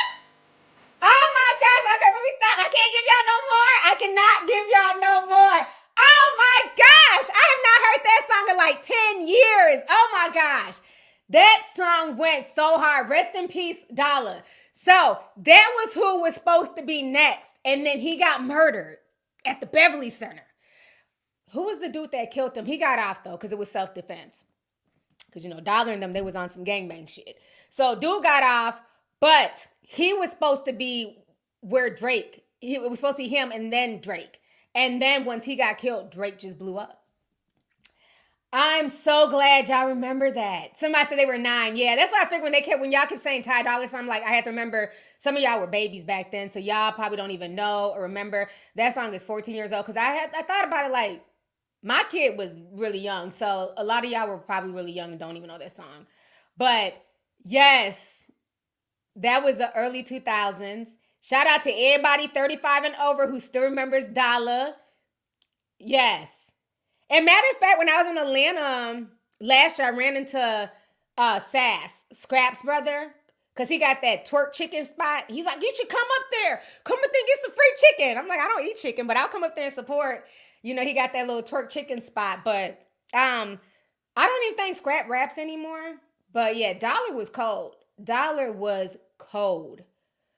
I love that whole album. The song he did with T-Pain. Like, I knew the song was stuck in my head, and I'm like, let me just try and type in the lyrics and see what comes up. I'm so glad it came up. Yeah, I'm definitely going to be bumping that tomorrow when I go driving around the suburbs. I'm like, let's make a toast. We ain't never going back to being broke.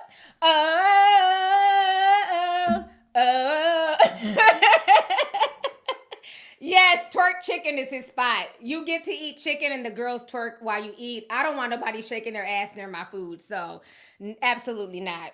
We got it to go. Like, we could twerk. No, not by my food. I'm not about to have twerk with next to my chicken that I don't eat. But yeah, Scrap's brother has that. I think it's like a food truck. I don't know if he still has it, but this was like a year ago when we ran into him. He was like, you should come. Come get some of that twerk chicken.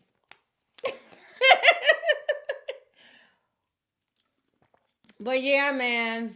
Oh, y'all are bringing back memories. Oh my gosh, that brings me back. Like, man, that was my jam. I was living in Charlotte at the time. I was married. Gosh, it just lets me know how much life has changed, you know? It's crazy. Now my kids are grown. My youngest is about to graduate high school in a few weeks. Time just be flying. God is good.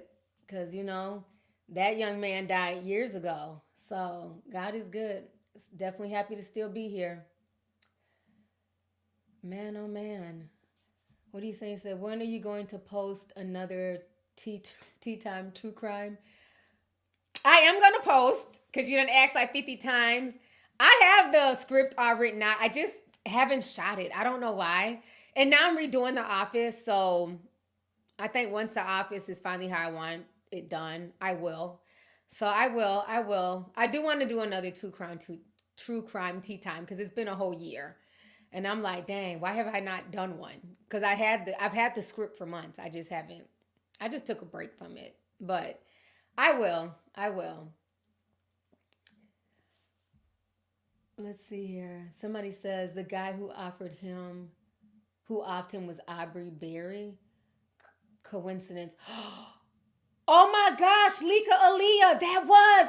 And you know, I was thinking in my head that it was Aubrey who killed him, but I kept thinking Aubrey Graham. And I'm like, no, Aubrey Graham is Drake. Aubrey Berry was who killed Dolla. Because I kept thinking in my head the dude's name was Aubrey, but I kept thinking Graham. but it was Berry. Because Aubrey Berry, he was licensed to carry. He was like a security guard, college student. He was kind of scary, you know what I mean? And they kind of just kept fucking with him. And you can't fuck with scary people because they're going to start shooting and ask questions later. Let me see if I can find his picture. What he been up to? I think he got the hell up out of Atlanta, though, after he got away with that murder. That is crazy. That is a real weird coincidence.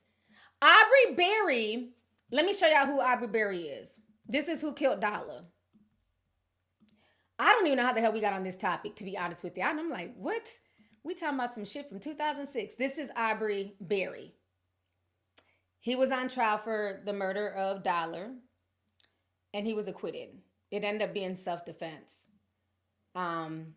He was crying. And like I said, I couldn't even though he took out one of my favorite rappers, they had been harassing him and kind of messing with him, and he was really scary. He was just, for the most part, a civilian. So, something about a female that Aubrey took or tried to talk to one of Dolla's girls. I don't know, something. Suppose it was about a female, but then Dolla was also dating Reverend Jesse Jackson's niece. So I don't know. This is like all old tea from like the early 2000s on social media. But yeah, that is really weird. That is weird that the killer's name was Aubrey Berry and then Aubrey Graham blew up. That's really weird. Interesting. Things that make you say, Interesting. Thank you for bringing that up because I kept thinking in my head that the killer's name was Aubrey, but I kept thinking Graham, but I'm like, no, that's Drake. Interesting. Okay, let's see here. What I leave off? Okay, the name is Carrie Sim 499. She says, "Hi Auntie, sending some love from the East Coast. Drake has really made a lot of enemies, and he got to address those allegations." Yeah, it's going to be interesting to see if he addresses what Kendrick said outside of the whole daughter situation. Because he made sure to be like, well, where's the picture of the baby since I have all these kids? Like, Drake, I think he said some more serious stuff than these children. We'll find the kids. We want to know about these pedo allegations, okay? We need to know if LeBron needs to keep his daughter away from the OVO camp. We don't play about Savannah and Bronny's kids, period. So yeah, we need to figure out what's going on over there at OVO. Let's see here. Midwest Princess sent 10 says, "Hey T, I'm not used to being up when you go live. I work the graveyard shift at a hospital as a mechanic. Your content is awesome and regularly gets me through my shifts. Love you, boo." Thank you so much, and thank you for your hard work at the hospital, working the graveyard shift. I'm glad. I never thought about going live this late because I would just assume nobody would be here, but the fact that we got over 5,000 people in here late at night is amazing. So thank you so much for joining me, and I'm glad that you're able to catch a live. So that's awesome. Let's see here. Lady Lex says, "That was literally my tweet, LOL." Oh, so you tweeted about the pregnancy pictures from the emojis from that album. That's too funny. I feel like that album cover was definitely the Certified Lover Boy. He was definitely putting some stuff out there. Let's see here. Donovan D says, "Apparently Kendrick's wife isn't biracial. She's light-skinned and takes after her biracial mother. He really got the info from Twitter."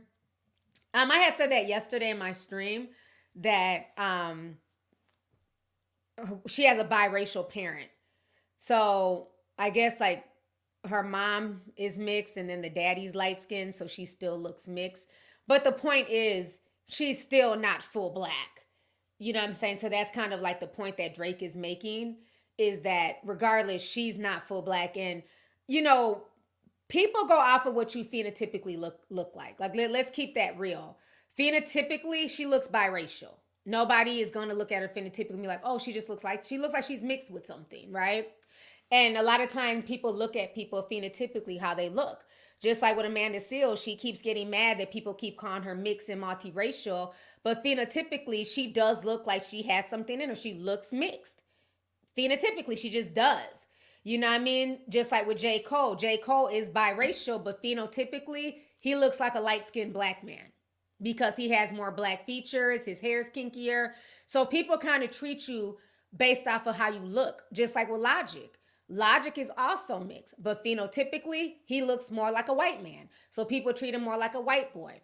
Just like who's the Malone, the football player? Why can't I think of his first name? Everybody be calling him white boy and stuff, but he's mixed. His daddy's dark skinned. But phenotypically, he looks more white. Y'all can write his name. It's getting late. Yeah, we're not talking about Amanda Seales. I could care less about her drama. Yep, Jesse Williams too. So, Patrick Mahomes. Thank you, Patrick Mahomes. Couldn't think of his name for some reason. What did I say, Mahoney? Yeah, I'm tired. I'm like the Mahoney dude. Yeah, Patrick Mahomes.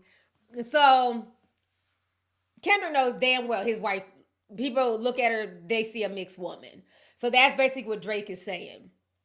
Like, your wife is mixed. So you can't come at me for being biracial or, looking mixed or whatever, and your wife is mixed. So that's the whole thing.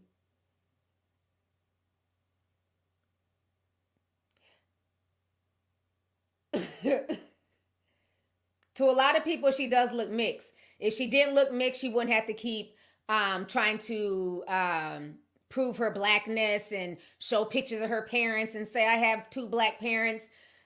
She clearly has to keep doing that because a lot of people keep saying that she's mixed and she looks mixed. So y'all can sit there and act like that's not what it is, but if it wasn't what it was, she wouldn't have to keep posting her parents. So obviously there's a segment of the population who, by looking at her phenotypically, assume that she's mixed or biracial. It's just as simple as that.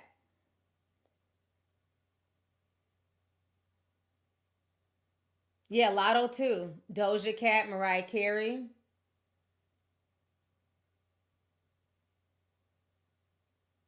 What is Ariana Grande mixed with?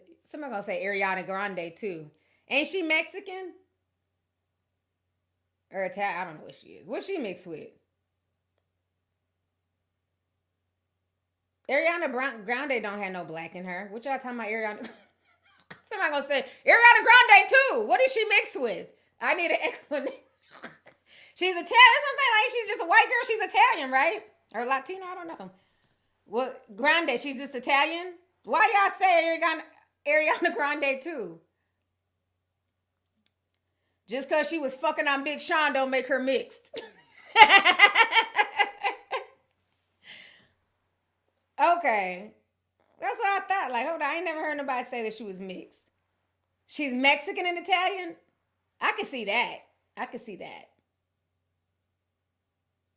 Somebody said Drake's daughter's name is Eternity. Hold up now. Let me scroll back up. Drake's daughter's name is Eternity. Where y'all get that tea from? Let me go ahead and Google.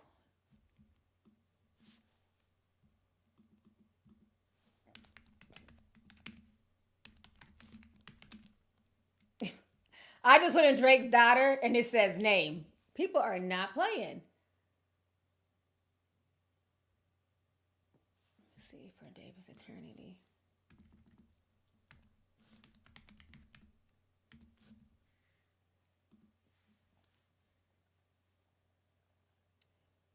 Oh, you need to know that love is eternity and trumps all pain. Oh, so from the disc, that's what people are putting together?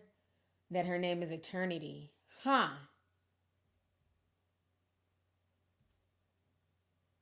Oh, somebody's saying that there were some legal documents filed. Hold up now. Oh, the internet is digging. They said some waitress in Miami filed paperwork. Hold up. Oh, yeah. The internet gonna find that little girl and the baby mama, too. They are searching.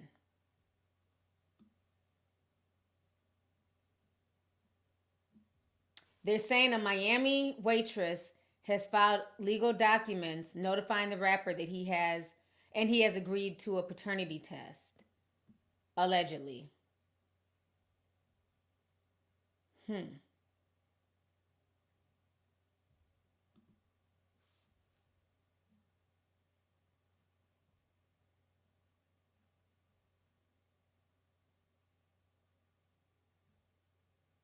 I'm trying to see if I can find the receipts. People are saying it, but I'm not seeing like the proof. It's only Big D. There's video proof. They be streamlining victims inside their homes, calling them Tinder, leaked videos. Everybody is like on their super sleuth trying to piece things together. This is crazy. So, allegedly what's being said on the streets of the internet is that some waitress in Florida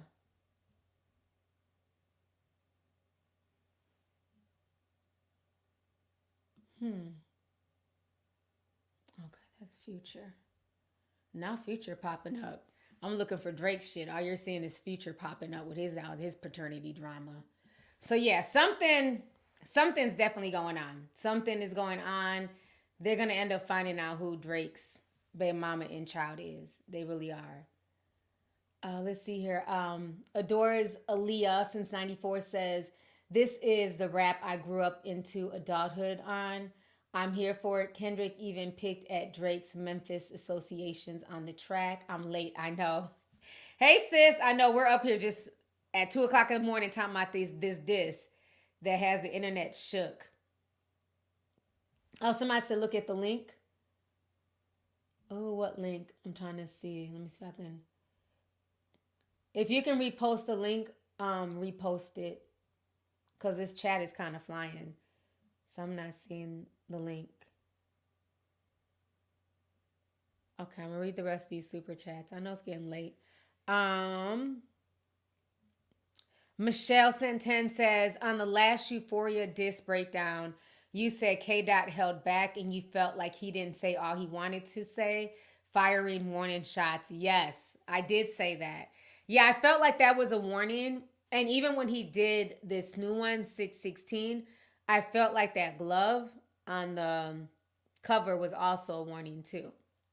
And Drake didn't take heed to the warning, so he let it all loose. So thank you so much for the super chat. D Magboss at 9.99 says, I pray they keep it in the music. They will. They will. We're going to speak that into existence. It's just going to be music. And Wonder says, what are your thoughts on Snoop and Warren G touring in Canada this summer? By the way, I'm Applejuice87 in the Discord. I mean, I don't know. I don't feel any type of way about them touring. It's interesting that he's with Warren G. I haven't seen them together in a while, so that's interesting. But yeah, I hope Canada enjoys it. Like Warren G's album, that's like a soundtrack of like my junior high. It was a clear black night, a clear white moon. Warren G was on the streets trying to consume some skirts for the east so I can put some funk, chilling in my ride, riding all alone. Just hit the east side of the LBC on a mission trying to find Mr. Warren G. Seen a car full of girls, ain't no need to tweak. Girl, you skirts know what's up with 213. Oh, shit! I hooks the left like 2-1 to Lewis. Oh my God, don't get me started. I love me some Warren G. Shit, let me see if I can get to that damn concert, honey. Because that was my jam. The G-Funk era. Oh my God, y'all had to be alive to be there, child. The G-Funk era was everything in the 90s, okay? So when I tell you, I love hip-hop. I love music, you know what I'm saying? So like, y'all can say something that will bring me all the way back to my childhood. But yeah, rest in peace, Nate Dogg. Nate Dogg, man, he was the Chris Brown of our era. Nate Dogg had some crazy tracks. Like, I remember being a kid and we're literally in like junior high singing, it ain't no fun if the homies can't have none. It ain't no fun fun if the homies can't have none. It ain't no fun. We didn't even know what the fuck we were singing, but that was our jam. Guess who's back in the motherfucking house? With a fat dick from your motherfucking mouth. Hoes recognize, niggas do too, cause when bitches get drunk, it's so full of voodoo. So what you wanna do? You really don't know, but I'd advise you not to trust that hoe. Oh my gosh, y'all are unlocking memories in my head of songs that I have not listened to in so long. I might, you know what? Apple Juice, I might have to go to this concert, okay? Because I love the nostalgia factor. I went to a Snoop Dogg concert when I lived in LA. Matter of fact, I saw Snoop, Kendrick, Playboy Q. I saw a bunch of people. They were like at the big LA arena out there, the stadium, and it was lit. It was lit. It was like a trip down memory lane. So y'all are gonna have fun with it in Canada. Like if you're like a true fan of 90s music, y'all will, because Warren G, that whole album bumped from start to finish. Snoop Dogg, his albums bumped from start to finish. But yeah, we used to be kids. Like now that I'm older, I'm like, oh my gosh, we were really singing that. Talking about it ain't no fun if the homies can't have now. If you don't go sit your ass down, you're 11. What homies? Who's having some? Like so that's why I always laugh when like, you know, like now that, you know, we're grown and we're parents and stuff, it's like, you know, we try and get on these kids like, oh, Sexy Red and oh, this music. That music was around too when we were kids. We were out there singing at the top of our lungs, you know, stuff that Snoop and them were saying and Little Kim. So it's no different, but you just got to talk to your kids and let them know that this is just a song. Just because you're singing, it ain't no fun if the homies can't have none, does not mean that at 13 you should be letting, you know, a bunch of guys run trains on you. So that's why you have to talk to your kids and let them know that this is entertainment, this is music, and in this household, we're not doing that. That's just what it is as a parent. Because you're not going to be able to control what your kids listen to. I don't care who you are, especially in this day and age. You figure this was in the 90s. There wasn't no internet, and we still had access to all that music. My mom didn't buy me the Snoop Dogg tape. My friend had the tape, and we dubbed it. You know, back in the day, used to dub tapes. So whoever, you know, the rich friend, their parents would buy them the tape, and they would dub everybody copies. And that's what we did. So kids are always going to have access to music, but you have to be able to talk to your kids and let them know. So like for me, I've never really tried to control, like you said, unless you're Amish, like necessarily like what my kids listen to. I have conversations with them and let them know, like, you know, in this house, this is how we get down. You can listen to that little Dirk and NBA Youngboy, but understand that's fantasy and that is not your life. You weren't raised like that. You're not from that situation. Enjoy it as entertainment and keep it pushing. Because we got goals and stuff like that we're going to obtain in this household. So those are the conversations you have to have. You can't just think you can hide music from your kids or like, my child would never listen to Sexy Red. Shit. Child know all the damn words. Oh my gosh. You done brought me back. I'm over here rapping that damn almost 3 o'clock in the morning. That is too funny. Yeah, Nate Dogg, man, he was very talented. I was a big Nate Dogg fan. I'll never forget when he was like, what's that song with Snoop? I remember I kept hearing like the censored version. And when I heard the uncensored version, I was like, what the hell? Something about, now she said, lay low. The uncensored lay low. She said, what he say? He said, she said, I spit some shit out of my dick. Now she sick. She better lay low. I said, oh, Lord. I said, what the hell? I said, them is some harsh lyrics. Nate Dogg was a mess. Oh, my gosh. I said, spit some shit out of your dick. Now she's sick. What? She better lay low. And then Whitney Houston got up on stage and she said that. She was like, you better lay low. I'm telling you, the 90s was was some wild times. Y'all had to be there. Y'all had to be there. Yes, it's a song called Lay Low. And Whitney Houston got on stage and said it. So I was like, oh, let me listen to this song. But I had only been hearing like, you know, just like the censored version. I want to listen to the uncensored version. I was like, damn. Nate Dogg had no chill.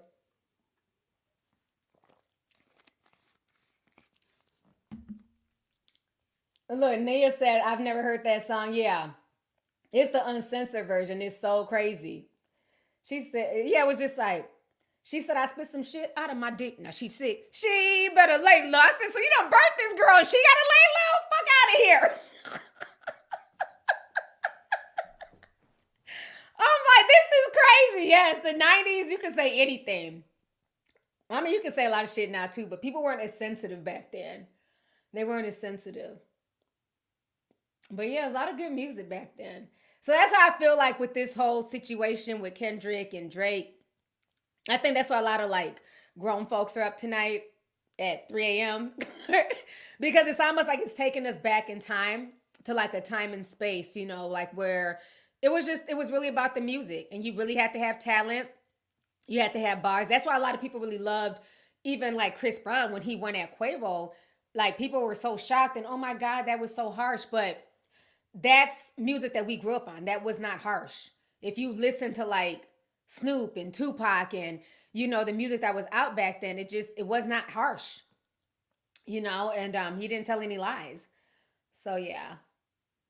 DJ Quick is 54. DJ Quick still looks good. And can we have an honest conversation since we're up and I'm not ready to go to bed yet? Can we have an honest conversation about Dr. Dre?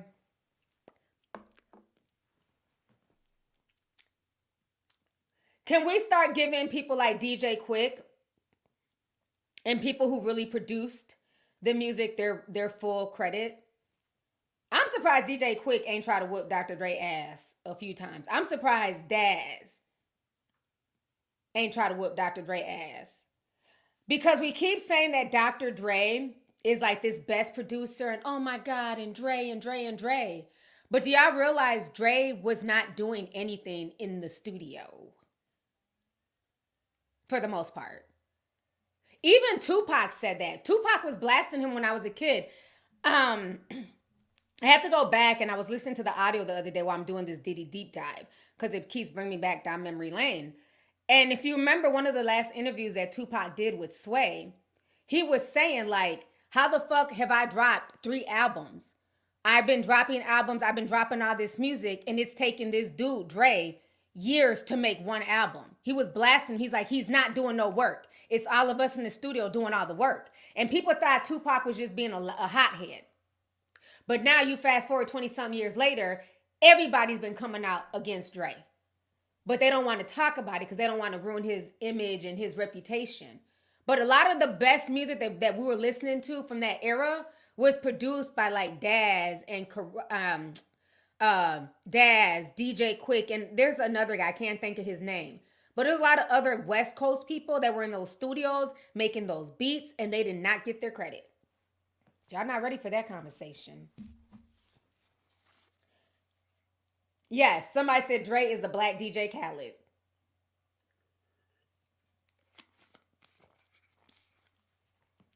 Yeah, I just want people to get like their just dues and their credit. And DJ Quick is so dope. He's so dope. So, yeah, he's very talented and he does not get the credit that he deserves for that sound. So, yeah. Yeah, hopefully one day they'll make like a real documentary about who made this fabulous music that lives in my head rent-free. Because it sure wasn't Dre. But yeah. DJ Pooh. You know, he's so funny. Every time I think of DJ Pooh, I think about him. Man, he tried to take my chain. He's the guy from Friday. Every time Debo came, he'd have to hide his chain. That's DJ Pooh for all the youngins. Mm-hmm. He went over there. He was like, yeah. You know, it's just like it's both our bike. Except, you know, it stays at my house. And Debo said, boop! They was like, damn! Debo knocked his ass out. That's my bike, punk! Okay, I need to go to bed. I am doing too much at 3 o'clock in the morning right now. Y'all are taking me down memory lane. Like every time I see DJ Pooh, I just thinking about that character Red on Friday. It's just like both our bike and step. It stays down in my house. And rest in peace to Tiny Lester, who played Debo. He died about 2 years ago. Rest in peace to him as well. Man, that was my movie. That shit was so funny. Yeah, that's one of Ice Cube's best friends is DJ Pooh. Y'all are so funny, I swear. Y'all got me over here reminiscing. Ms. B says, hey T, are you gonna watch Cat Williams' live special on Netflix tomorrow? I sure will. I don't know if I'm gonna be able to watch it tomorrow, but I'm definitely gonna watch it. I did hear that was coming out, so I can't wait. I'm happy for Cat Williams. He's getting his just dues. He definitely set the tone this year. He really did. I mean, at this point, you might as well call Kendrick Lamar the Cat Williams of hip hop, because he just exposed it all when it comes to Drake.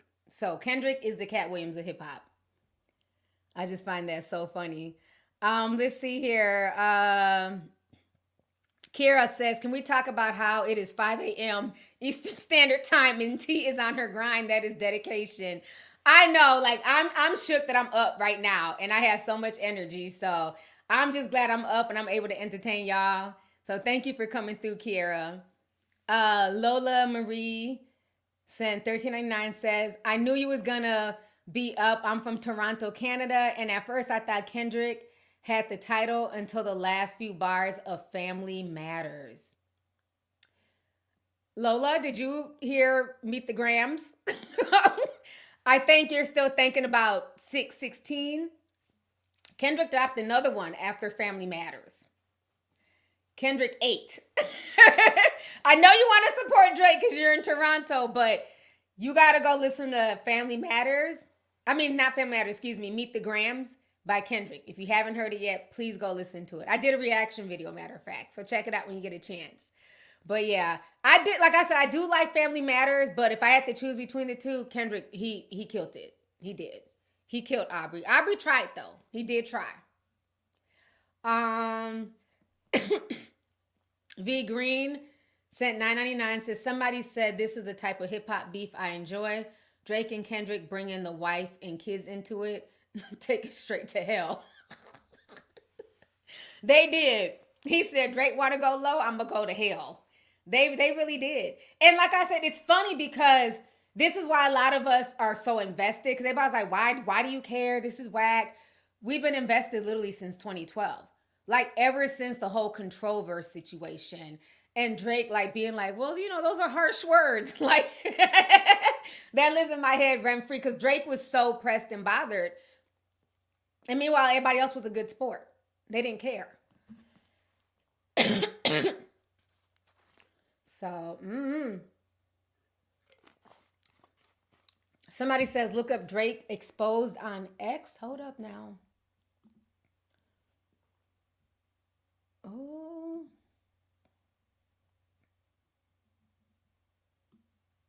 Let me put in Drake exposed.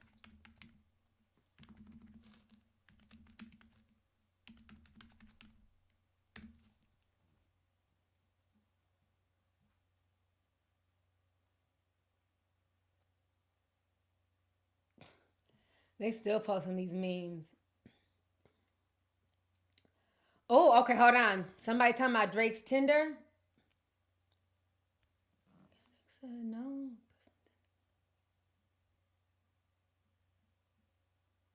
Job was basically just... Okay, hold on. We're going to watch this together. They're trying to expose something about Drake on Twitter.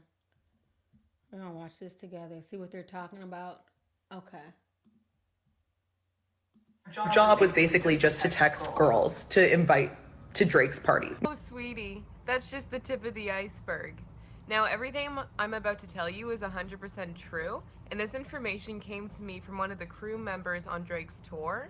This was the guy who did all the tech stuff, and he told me that Drake has an employee whose job is to go around town looking for super hot girls.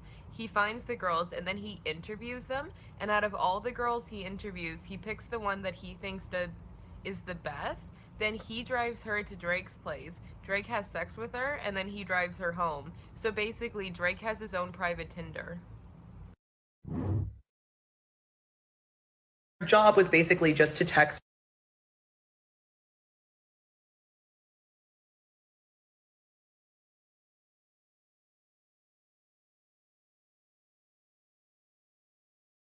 I'm sorry, I was on mute. I was saying it sounds like some R. Kelly shit. Remember they were saying that R. Kelly used to have people that he would send off to go to malls to go, get girls for him. And one of those people was London on the Track's mama. Well, let me move around. Yeah, so I'm not surprised. Now let's see here. What is this video?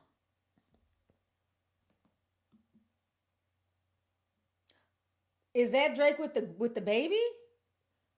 Kendrick Lamar just what? Is that the baby mama and the little girl? But they said the little girl was 11. Not all this porn. You know what? This is why I hate Twitter. Got bitches jacking off and shit. Okay, hold on. I don't know if that's a real picture, if it's photoshopped. I don't know. It could be photoshopped.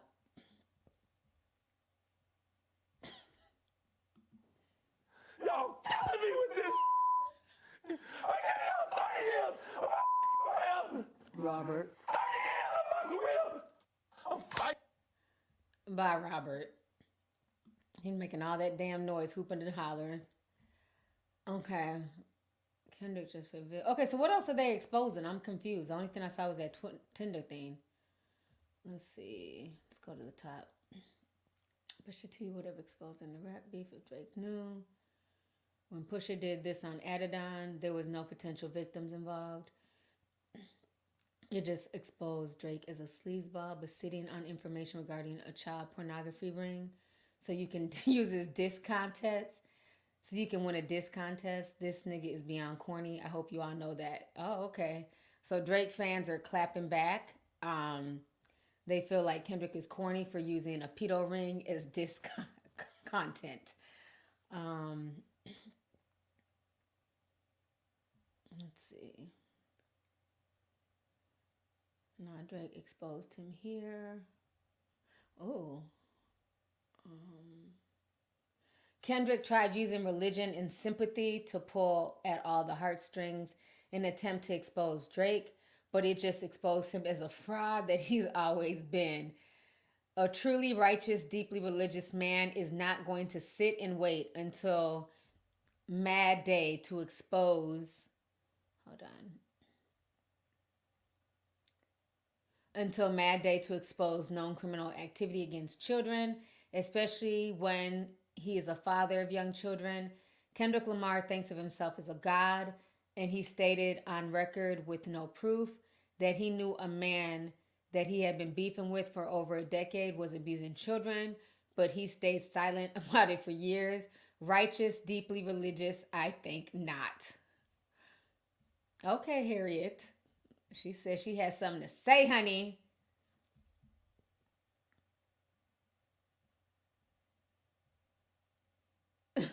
Drake dropped, then Kendrick dropped last night, right after everything is getting exposed. What's true, what's not, it's fine. Okay, let's see. It is pure evil by exposing his second daughter with pedo allegations. It might be true as a reply to Drake, who exposed Kendrick for beating his wife. He might use this in his next reply, but still meet the grams will be hard to respond to. It mow him. We're eating as fans. Kendrick accused of brutally beating a woman and leaving her bloody in a Vegas room. Former security guard who worked at the Hard Rock in Vegas released a video recently claiming that rapper Kendrick Lamar was investigated for allegedly brutally beating a woman and leaving her bloody in a hotel room. The guard claimed the battered woman called them for help. When they got to the room, they found her in a terrible state. I didn't know about that. Let's see. And Kendrick bodied him 15 minutes later with Meet the Grams and snatched the spotlight right off of him. Now the whole internet is in shambles over Drake getting exposed for hiding another kid. Oh, wait. It's a lot going on. They said Drake's personal Tinder is being exposed. This video was in 2001. This a video? Hold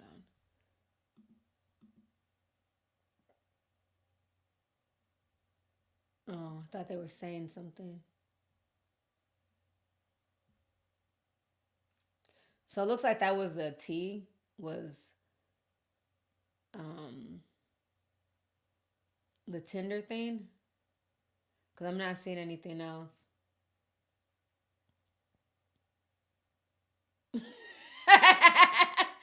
So this is something one of the Drake fans made when they were waiting for Kendrick. They said, missing, have you seen this person? Kendrick Lamar Duckworth. Last seen in a New York apartment thinking about what to say. Date of birth, age 37. I didn't know Kendrick was 37, so he's the same age as Drake. Weight, light. Shoe size, 7 men's, 25 cm. These fandoms are so messy. Eyes, I don't think he's dropping. Call 1-800 drop. Oh my gosh. Drake fans are funny. Let's see. Oh my gosh. See anything else? Okay, I don't see anything else in this hashtag. Ozempic is trending now. Oh my gosh. Rick Ross. Let me go to the latest and see. Damn, Drake, Eminem's Family Matters, Meet the Grams.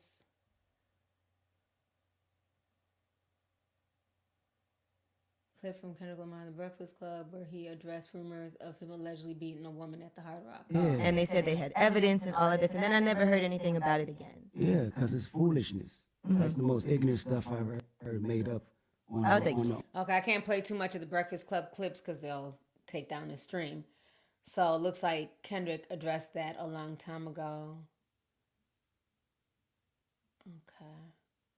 Damn, Drake, you really taking things serious. You the black messiah wifing up a mixed queen and hit vanilla cream to help out with your self-esteem.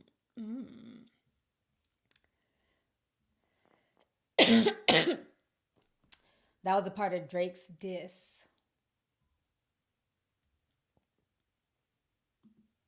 Okay, The Weeknd is trending.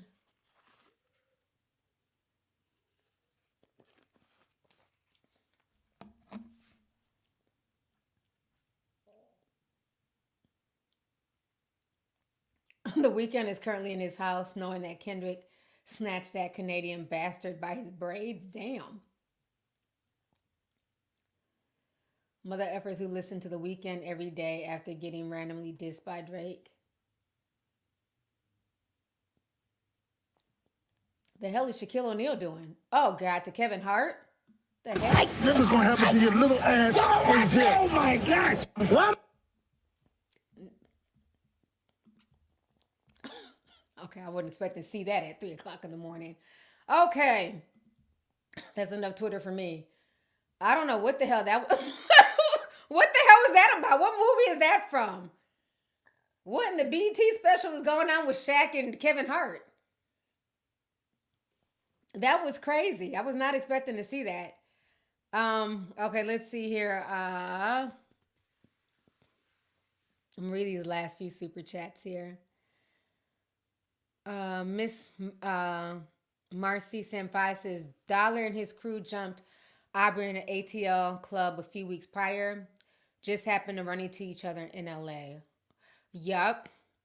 It was supposedly over a girl, and I remember that. And Aubrey Berry, he was allowed to carry, like he had a conceal and carry weapon. So when he seen them in LA, which happened to be by happenstance, he thought they were going to jump him and beat him again. So he wanted to protect himself by pulling out a gun and killing Dolla.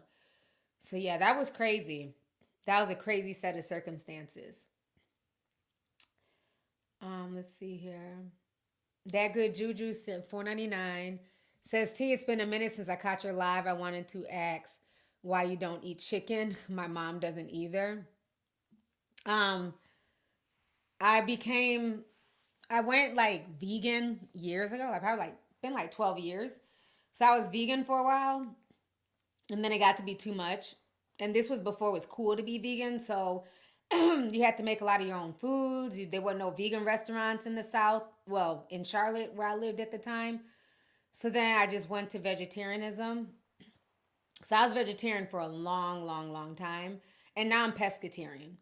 So I do eat fish and stuff now, but I haven't had chicken in years. I just don't eat it ever since I went on a detox back in like 2000. I want to say like maybe like 2007. I went on a full detox, and so when I started introducing food back into my system, because before when I would eat, my stomach always used to hurt when I ate like meats, beef, chicken. So I thought it was normal to have a stomach ache. I just thought that was normal. Like anytime I would eat dinner, my stomach would hurt. And then I found out that that's not normal. Your stomach should not hurt after you eat. And so I just started doing research on it. And I went on the Master Cleanse Detox diet for 13 days. The only thing I had was like this lemonade drink for 13 days. I remember I lost like 15 pounds. And I just felt way more clear-headed. I felt so much better. And so when I started reintroducing food back in, because you can't go from cleansing for 13 days of not eating, just drinking, and then you turn around and eat a hamburger. Like mentally, you can't even do it.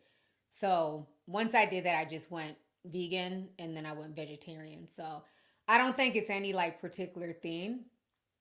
I just don't eat chicken anymore. I used to like a long time ago, but I haven't had chicken in years. So that's all. So now I'm just pescatarian now. So I hope that answers your question. Thank you for the super chat. Carla said 9.99 says Ariana Grande is old money, white, but she changes her race like she changes her clothes. Damn. Drake is a whole weirdo. I'm glad he's finally getting dragged. Thank you for the super chat, sis. Appreciate you. Let's see here. Eddie Evans sent 25 says salute to you and your love for hip hop as a female. The way you are on these breakdowns is something I've never seen from a female. Keep up the good work. Salute to you and the tea sippers. Thank you so much. I appreciate that. I really do. So I'm glad that I can step into this lane and people just support it. Cause like I said, at first I was thinking like, nah, let me just mind my business. Cause you know, so many guys that cover hip hop and I love the guys who cover it. But I'm like, hey, I want to talk about it because there's a lot of us girls who are into hip hop and into music, and you know, like we don't just listen to it, or like we like things with more lyricism, I should say. You know, we like, you know, there's nothing wrong with NBA Youngboy and Dirk and stuff like that, but some of us like real hip hop, real music, real lyrics, you know, what hip hop is about. So thank you so much. I really appreciate that. I'm really glad that y'all like it, like these breakdowns. So I'm definitely going to finish the one that I started before all of this happened tonight. The 616, I'm going to finish that edit. Let's see here. Lady Soul says, hey T, I had a dream you were hosting a game show and it was lit. Looking beautiful as always. Love from Texas. Thank you so much, sis. I would definitely host a game show. That would be fun. I would definitely do that. So thanks for coming through. Mache sent 19.99 says, hey T, I love your channel. Just left from work. I had a bad night and I see your live stream. Your commentary on both Kendrick and Drake's diss tracks had me cracking up. Keep doing your thing. Thank you so much. And I hope those videos made you feel better, because nothing sucks than working and having a bad day. So hopefully that cheered you up. So thank you for coming through. Appreciate you. Let's see here. Oh, somebody said something about Suge Knight. Nikki sent a super chat. Says Suge Knight had a good theme but messed it up. He sure did. He really did. Death Row was really good, but you know, again, ego. That same ego has him locked up now, unfortunately for him. Slim Goody sent 199 says we were in the hood singing Adina Howard too. Oh yeah, we were like in elementary school when that came out. I'll be a freak until the day, until the dawn. And we can pump all through the night till the early morn. I will freak you around the way on a gangster lean. Freak you around the way, babe. Why was we singing that in like 5th grade? Oh my gosh. Boy, you're moving kind of slow. You got to pick it up now. There you go. That's just one thing that a man must do. You're packing all the flavor I need. You got me shook up on your knees. Cause it's all about the dog in me. I want a freak in the morning, a freak in the evening, just like me. I need a roughneck brother that can satisfy me, just for me. Okay, I'm doing too much. Why y'all playing with me tonight? Look, that's why if I was pregnant as a fucking teenager, that's why we were all teen moms. That's why everybody ended up a teen mom and we got these grown ass kids. That's why I got a 23-year-old now. Oh my gosh, I love me some Adina Howard, child. We used to be singing the shit out of that song when we was kids. Like we were exposed to like so much sexual stuff. Like I really feel like that's why there was so many teen pregnancies in Gen Z and no, not Gen Z and Gen X and the millennials. Because we grew up on Adina Howard, R. Kelly. I mean, the fact that I can just like start singing that song, like it's like ingrained in my head. And I haven't listened to that song in a while. Yep, the Freaknik. Well, I was broke. I didn't go to Freaknik. I had no money to go down there. But yeah, we were literally, that was us in like elementary and junior high singing that song. And you don't realize it until you get older, like, why the hell were we singing that at the top of our lungs? And like Do Me by Belle Biv DeVoe. You can do me in the morning. You can do me in the night. You can do me where you want to do me. Just right. I mean, we were like 3rd graders singing Do Me. Oh my gosh. That is so funny. Look, Kavina said my oldest is about to be 23. Yes, that's what I'm saying. That's why we got all these grown-ass kids. People like, damn, you got a 23-year-old. Yes, my oldest son is 23. Oh, yeah, and Trina. Oh, yeah. Trina was another wild one. That was like high school, though, when Trina came out. I don't want that nigga jocking me, slowing me down, and stopping me. If he ain't gonna fuck me properly, there's got to be, possibly, a dick that ain't too soft for me. Nigga, get your ass up off of me. Oh, yeah, Trina used to go hard. I don't know, Nan, that was my jam. Trina used to go hard. Let's see here. Don't shadow ban my YouTube says, hey T, my fellow grave shifters, K.1. I definitely agree. He did win. I definitely agree with you. Thank you for stopping through. Natalie Yu sent $25 in Hong Kong money. She says, greetings and love from Hong Kong, T. Oh, that is awesome. Thank you, Natalie, for joining me. What time is it right now in Hong Kong? Because it's 3:21 here. So I wonder, is it like afternoon over there? But thank you. That's awesome. Like, there's people here from all over the world. Wow. Let's see here. Y'all Peace and $2 says, okay, we did that one. That was about Drake. The picture of Drake's alleged daughter is on X. We saw it, but again, I don't know. I'm gonna wait for more proof because Photoshop and all that stuff. Because they're saying that she's 11. That was a new baby. So I don't know. AA says, I was 8 years old and I knew the Oocha Wally Wally lyrics. Oh my gosh, I forgot all about that song. Oocha Wally Wally, Oocha Bang Bang, Oocha Wally Wally, Oocha Bang Bang. I really like the about that. I like the way you, oh yeah, I remember that song. Little young thing, go around my dick with your tongue ring. Oh my gosh, yes, I remember that damn song. That's what, and wasn't Nas on that shit? Like that was Nas's song. He went from being conscious to doing Ucha Wally Wally. I don't know what that was about. That was a Nas song. I forgot all about that song. I really, really like the way you hurt my body. You really, really, really drive me wild. You really, really try to hurt my coochie. Like, that was such a weird... Why do I have all these songs in my... Yes, it was a Nas song. Yes, BT Uncut. I remember that. It was a Nas song. It's 4:22 in Hong Kong. Okay, cool. I knew it had to be afternoon. That is so funny. I forgot all about that song. Let's see. Trina B. Wright featuring Ludacris. That was the jam too. And Splash Waterfalls. Yeah, that was a song. That is so funny. Y'all are over here like really bringing it back. Yeah, he went from Ether. Because Ether was before Ucha Wally Wally. Or was that after? I think that was after. But he went from like, if I ruled the world, I love him, baby. Nas had some hits. And then it was like that summer, it was like, ooh, Chiwali Wally, ooh, was like, who is that? And they're like, it's Nas. I said, Nas.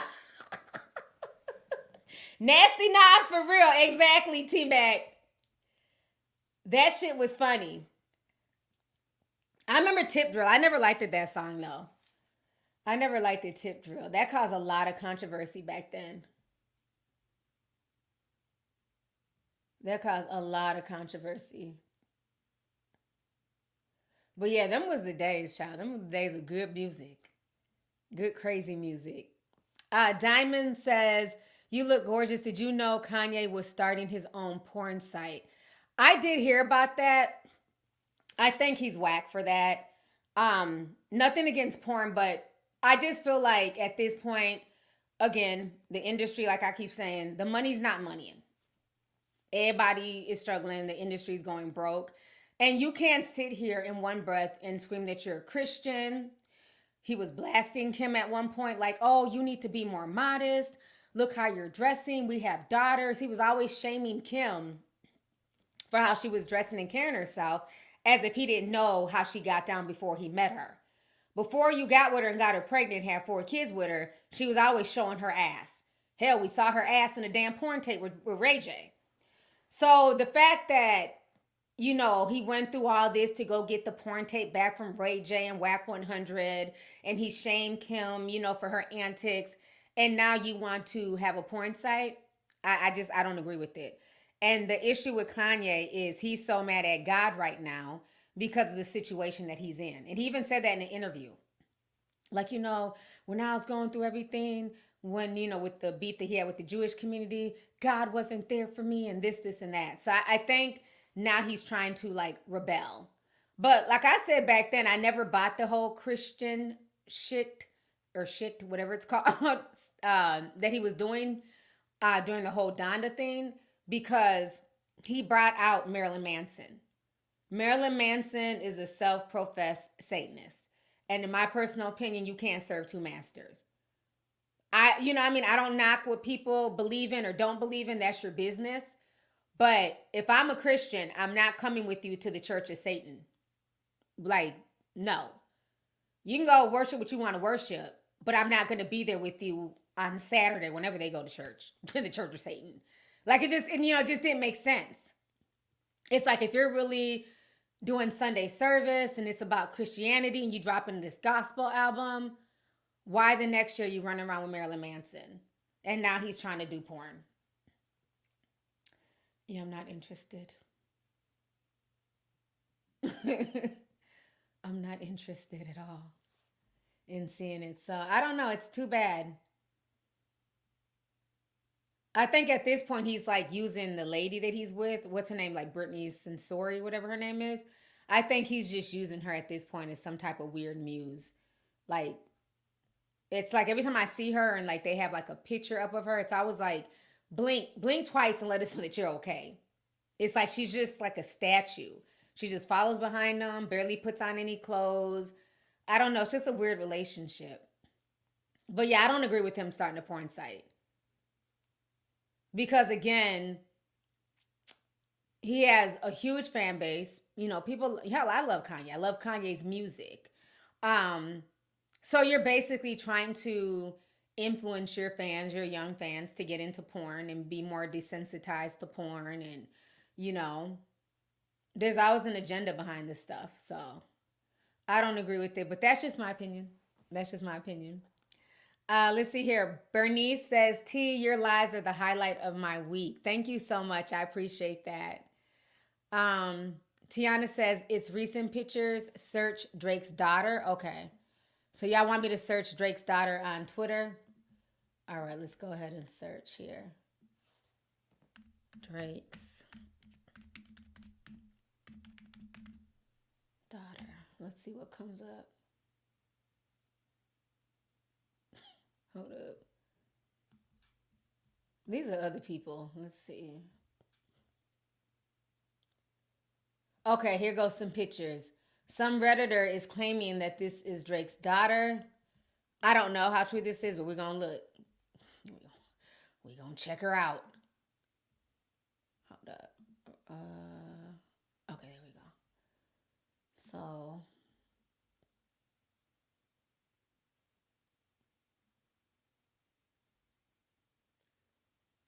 oh, this girl's name is Eternity Joy?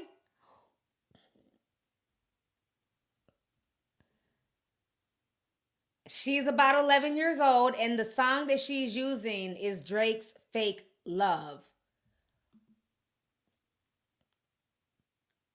Is this her? Somebody said make it big. Hold on. Do y'all see this? Eternity Joy, just like the song, just like the diss track in Kendrick Lamar's song.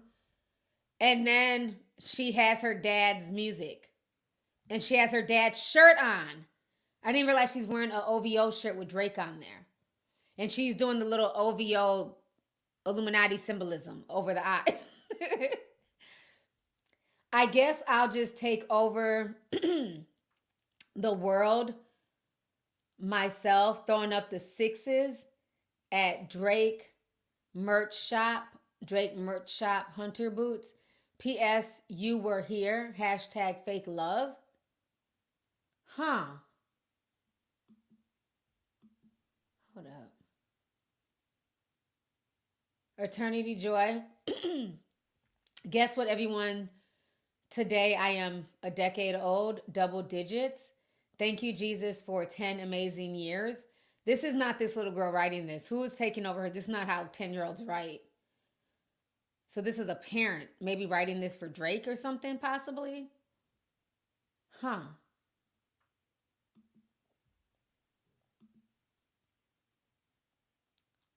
Uh-oh.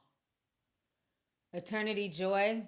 Who do you spy with your eye? Me, Eternity. Here I am with at Real Cole's World, at Little Dirk. It was such an honor. Thanks, Pops. What?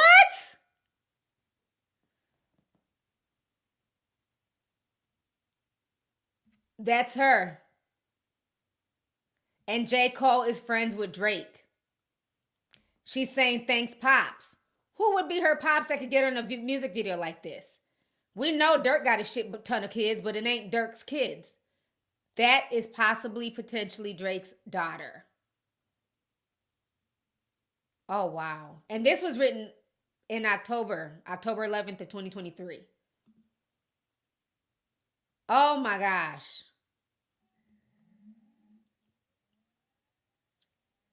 So she was right. This was in plain sight the whole time, and we had no idea that that was Drake's daughter in the video. All my life. Oh, wow. Again, it's alleged.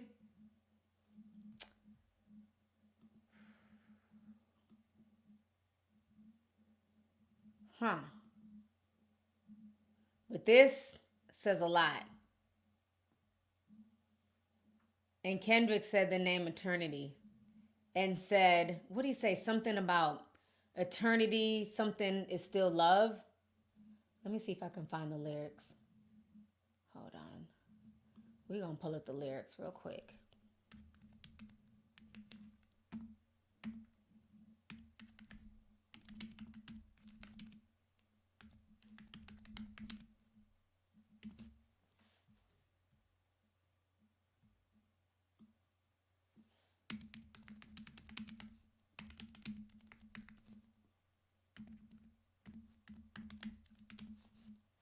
Okay, so I got the lyrics. Let me find the part where he talks about eternity. I think it was like verse 3.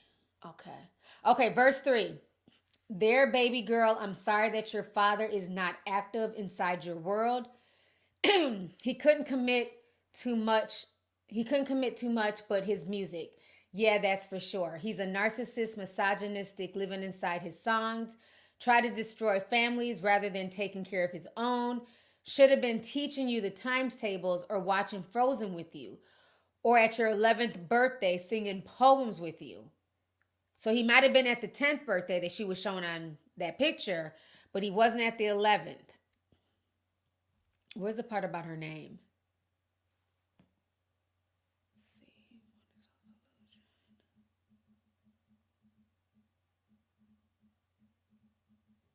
Hold up. Children of the future. Give them grace. Okay, here we go. Okay, this is it. He says, I never want to hear you chase a man because of his failed behavior. Sitting in the clubs with sugar daddies for validation. You need to know that love is eternity and it trumps all pain. And her name is Eternity Joy. Somebody said it's Eternity Joy Galarado. Hold on, I'm putting her last name.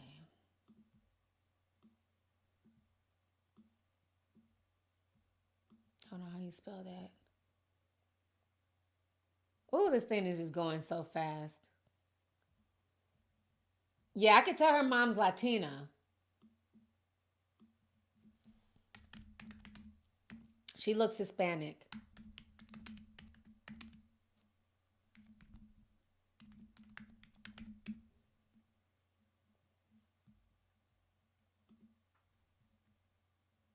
Huh.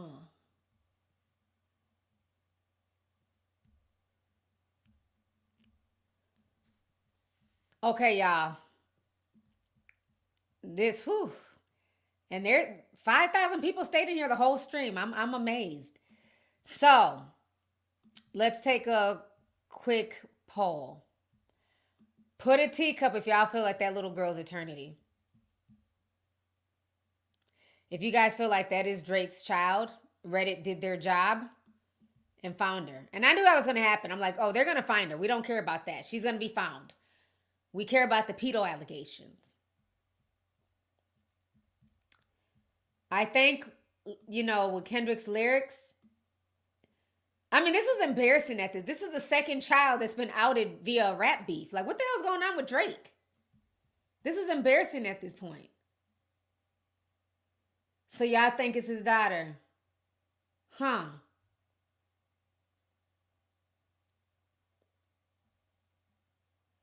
Yeah, that picture with J. Cole and Dirk in that video, that's what really got me blowed.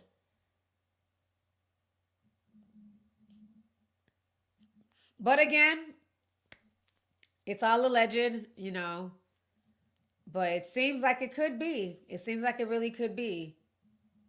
Okay, so it looks like a lot of people feel like that might be his daughter. All right, y'all. I know it's getting late. Let me read these last few super chats. I'm going to go ahead and let everybody get to bed and get to the rest of their day because it's literally about to be 4 o'clock in the morning. Let's see here. B. Royale, Sam 499 says, you realize her birthday is the day Kendrick dropped Euphoria, right? Love you, T. No. Oh my gosh. I didn't even put 2 and 2 together. Hold on. Let me go back to that picture.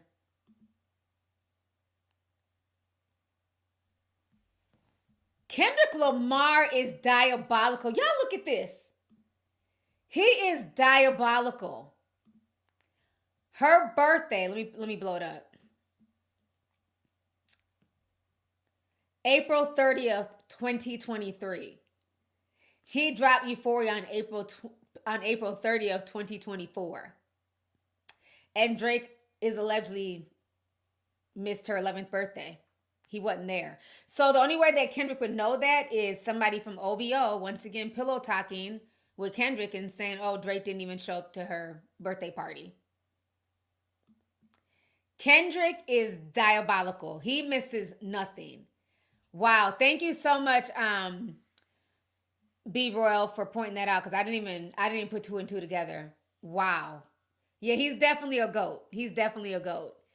Let's see here. Reach for the key. Sam 499 says Drake is giving Robert Baratheon with all these kids, honey. Love from the military member overseas. Catching the playback. My name is Kyra. Thank you so much, sis, and thank you for your service as well. Be safe over there overseas. Definitely praying for our troops. Yeah, he's definitely on his Robert Baratheon shit. For y'all who are not into Game of Thrones, like we are over here on this channel, we love some Game of Thrones. This is insane. Drake is literally like the hip hop version. Well, actually him and Future, okay? They're like the hip hop versions of Robert Baratheon. He was one of the kings, and he had a bunch of, they call them bastards on Game of Thrones. He had a bunch of bastard babies, and he was always cheating on Queen Cersei, hence why Queen Cersei started sleeping with her brother, Jaime, and then they had kids. Yeah. So the whole situation is a mess. Oh my gosh, this is crazy.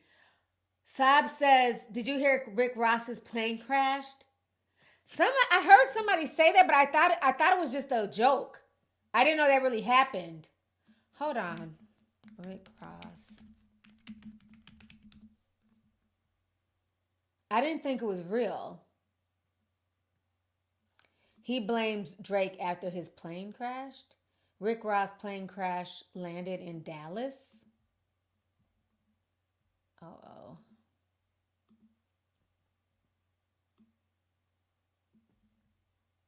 I thought it was a joke because somebody else was telling me, but I didn't think to look at it. I thought it was just like a internet thing. So they're saying Rick Ross jokingly blames Drake after his jet crash landed in Dallas. It's all fun and feuds until someone gets hurt. Rick Ross has spent the last month clowning his former collaborator Drake. On social media, he went after the Toronto Raptors plastic surgery, blah, blah, blah, blah. I want to hear about this. Oh, wow. Rick Ross says Drake's fighter jet shot down his jet, LOL. That's why he had a crash landing in Dallas. He's very lucky that he was able to walk away from that. Here goes some bigger pictures. Let me share this tab. Oh, his plane. It's really a Rick Ross plane. Wow. Oh, let's see what he has to say. So, thank you everybody for all the prayers, but I'm going to tell you, we on the jet and I'm seeing the fighter jet. I see his nose. It's like Tom Cruise from Top Gun. I seen his nose. I'm seeing him in the cockpit. And I'm like, damn. I see his cheeks and nose going back from the G-force. I'm like, damn. And then, hey man, it happened. You know what I'm saying? I can't say what happened, but it happened. Come on, white boy. White boy. Come on, man. But I'm going to tell you something. What I'm going to take back about Drake old plane, BBL Drizzy, I know you got the ashtrays and the armrest and that hindsight. That's really dope. Like, some smoking shit, But we safe, everybody.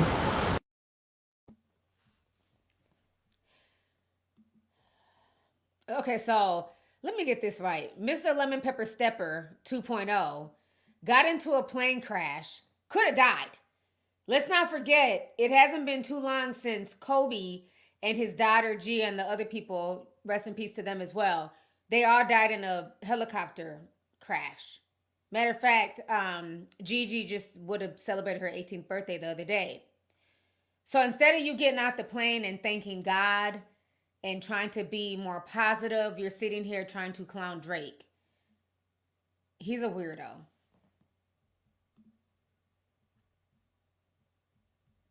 He's lucky that he's lived to see another day where he can eat another lemon pepper stepper. Okay? I'm gonna say about that. Be grateful that you're able to eat some more flats, sir, instead of drummies. Like, what the hell is he talking about? Like, who gets into a plane crash where they could have died and your first thought is to talk about Drake? He's such a weirdo. Rick Ross, thank goodness he has other ventures outside of rap. Because he is really like, he's going down bad. No pun intended. But I'm glad he's okay. But I'm just like, that's your first thought is to sit there and blame Drake and call him a white boy. And come on, dude. Like, seriously. But thank you, Sobs, for that tea. Because I didn't realize that really happened. I thought it was a joke at first. D. Newsom 499 says, OVO Baca Not Nice is the sex offender that Kendrick is talking about. He was charged with sex trafficking in 2014, but pled to a lesser charge. Not Baca Not Nice. The shooter?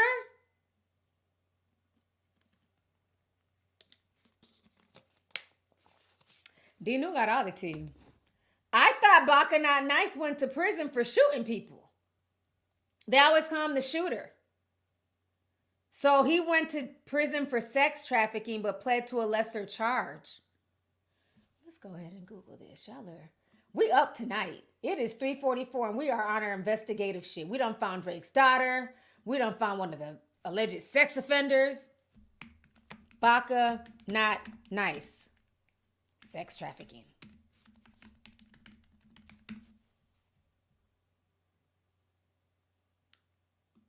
Oh my gosh. Let me share my screen, child. D knew is not, he wasn't lying.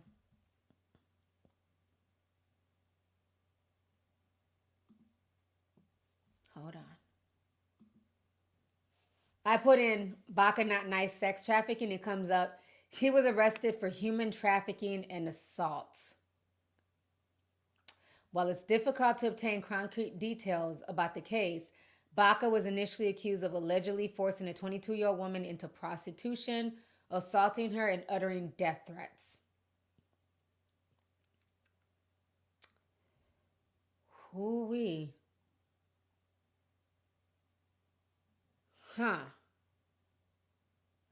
Drake's entourage. That was in 2015. Member guilty of assaulting women.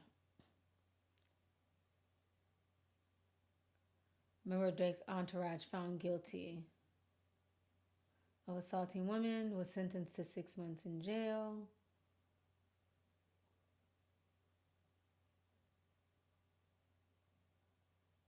Huh.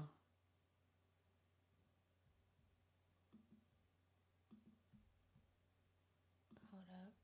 This is the tab.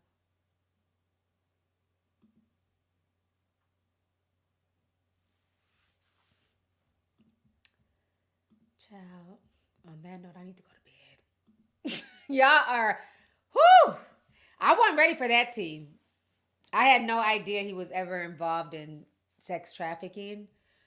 Again, everything's alleged, but yeah, that's crazy. I had no idea.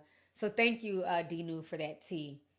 I wonder if he's the only one, if there's more people at OVO, but wow. Wow, wow, wow. First name, last name, Sim 5 says, who y'all think the OVO mole is? My money is on Chubbs. It could be. It could very well be OVO Chubbs.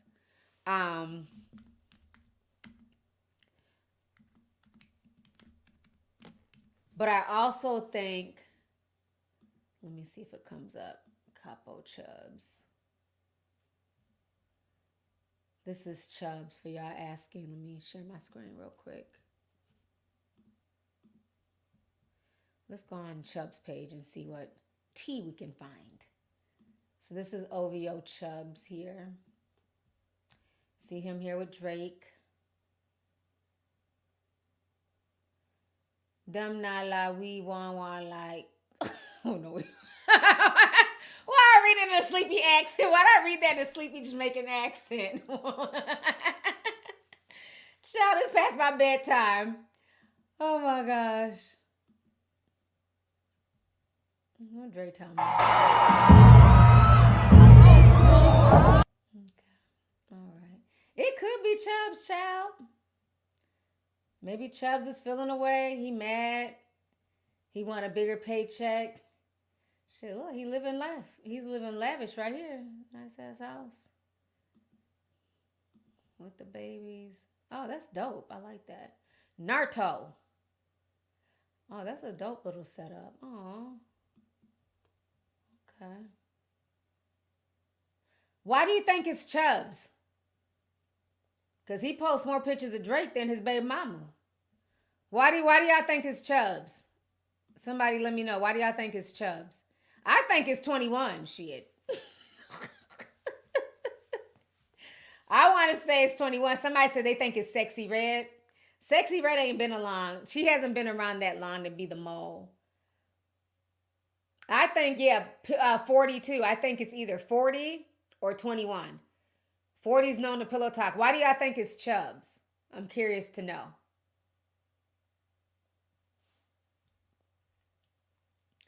Somebody said Yachty or J. Cole. I don't think it would be J. Cole. I don't see J. Cole saying something.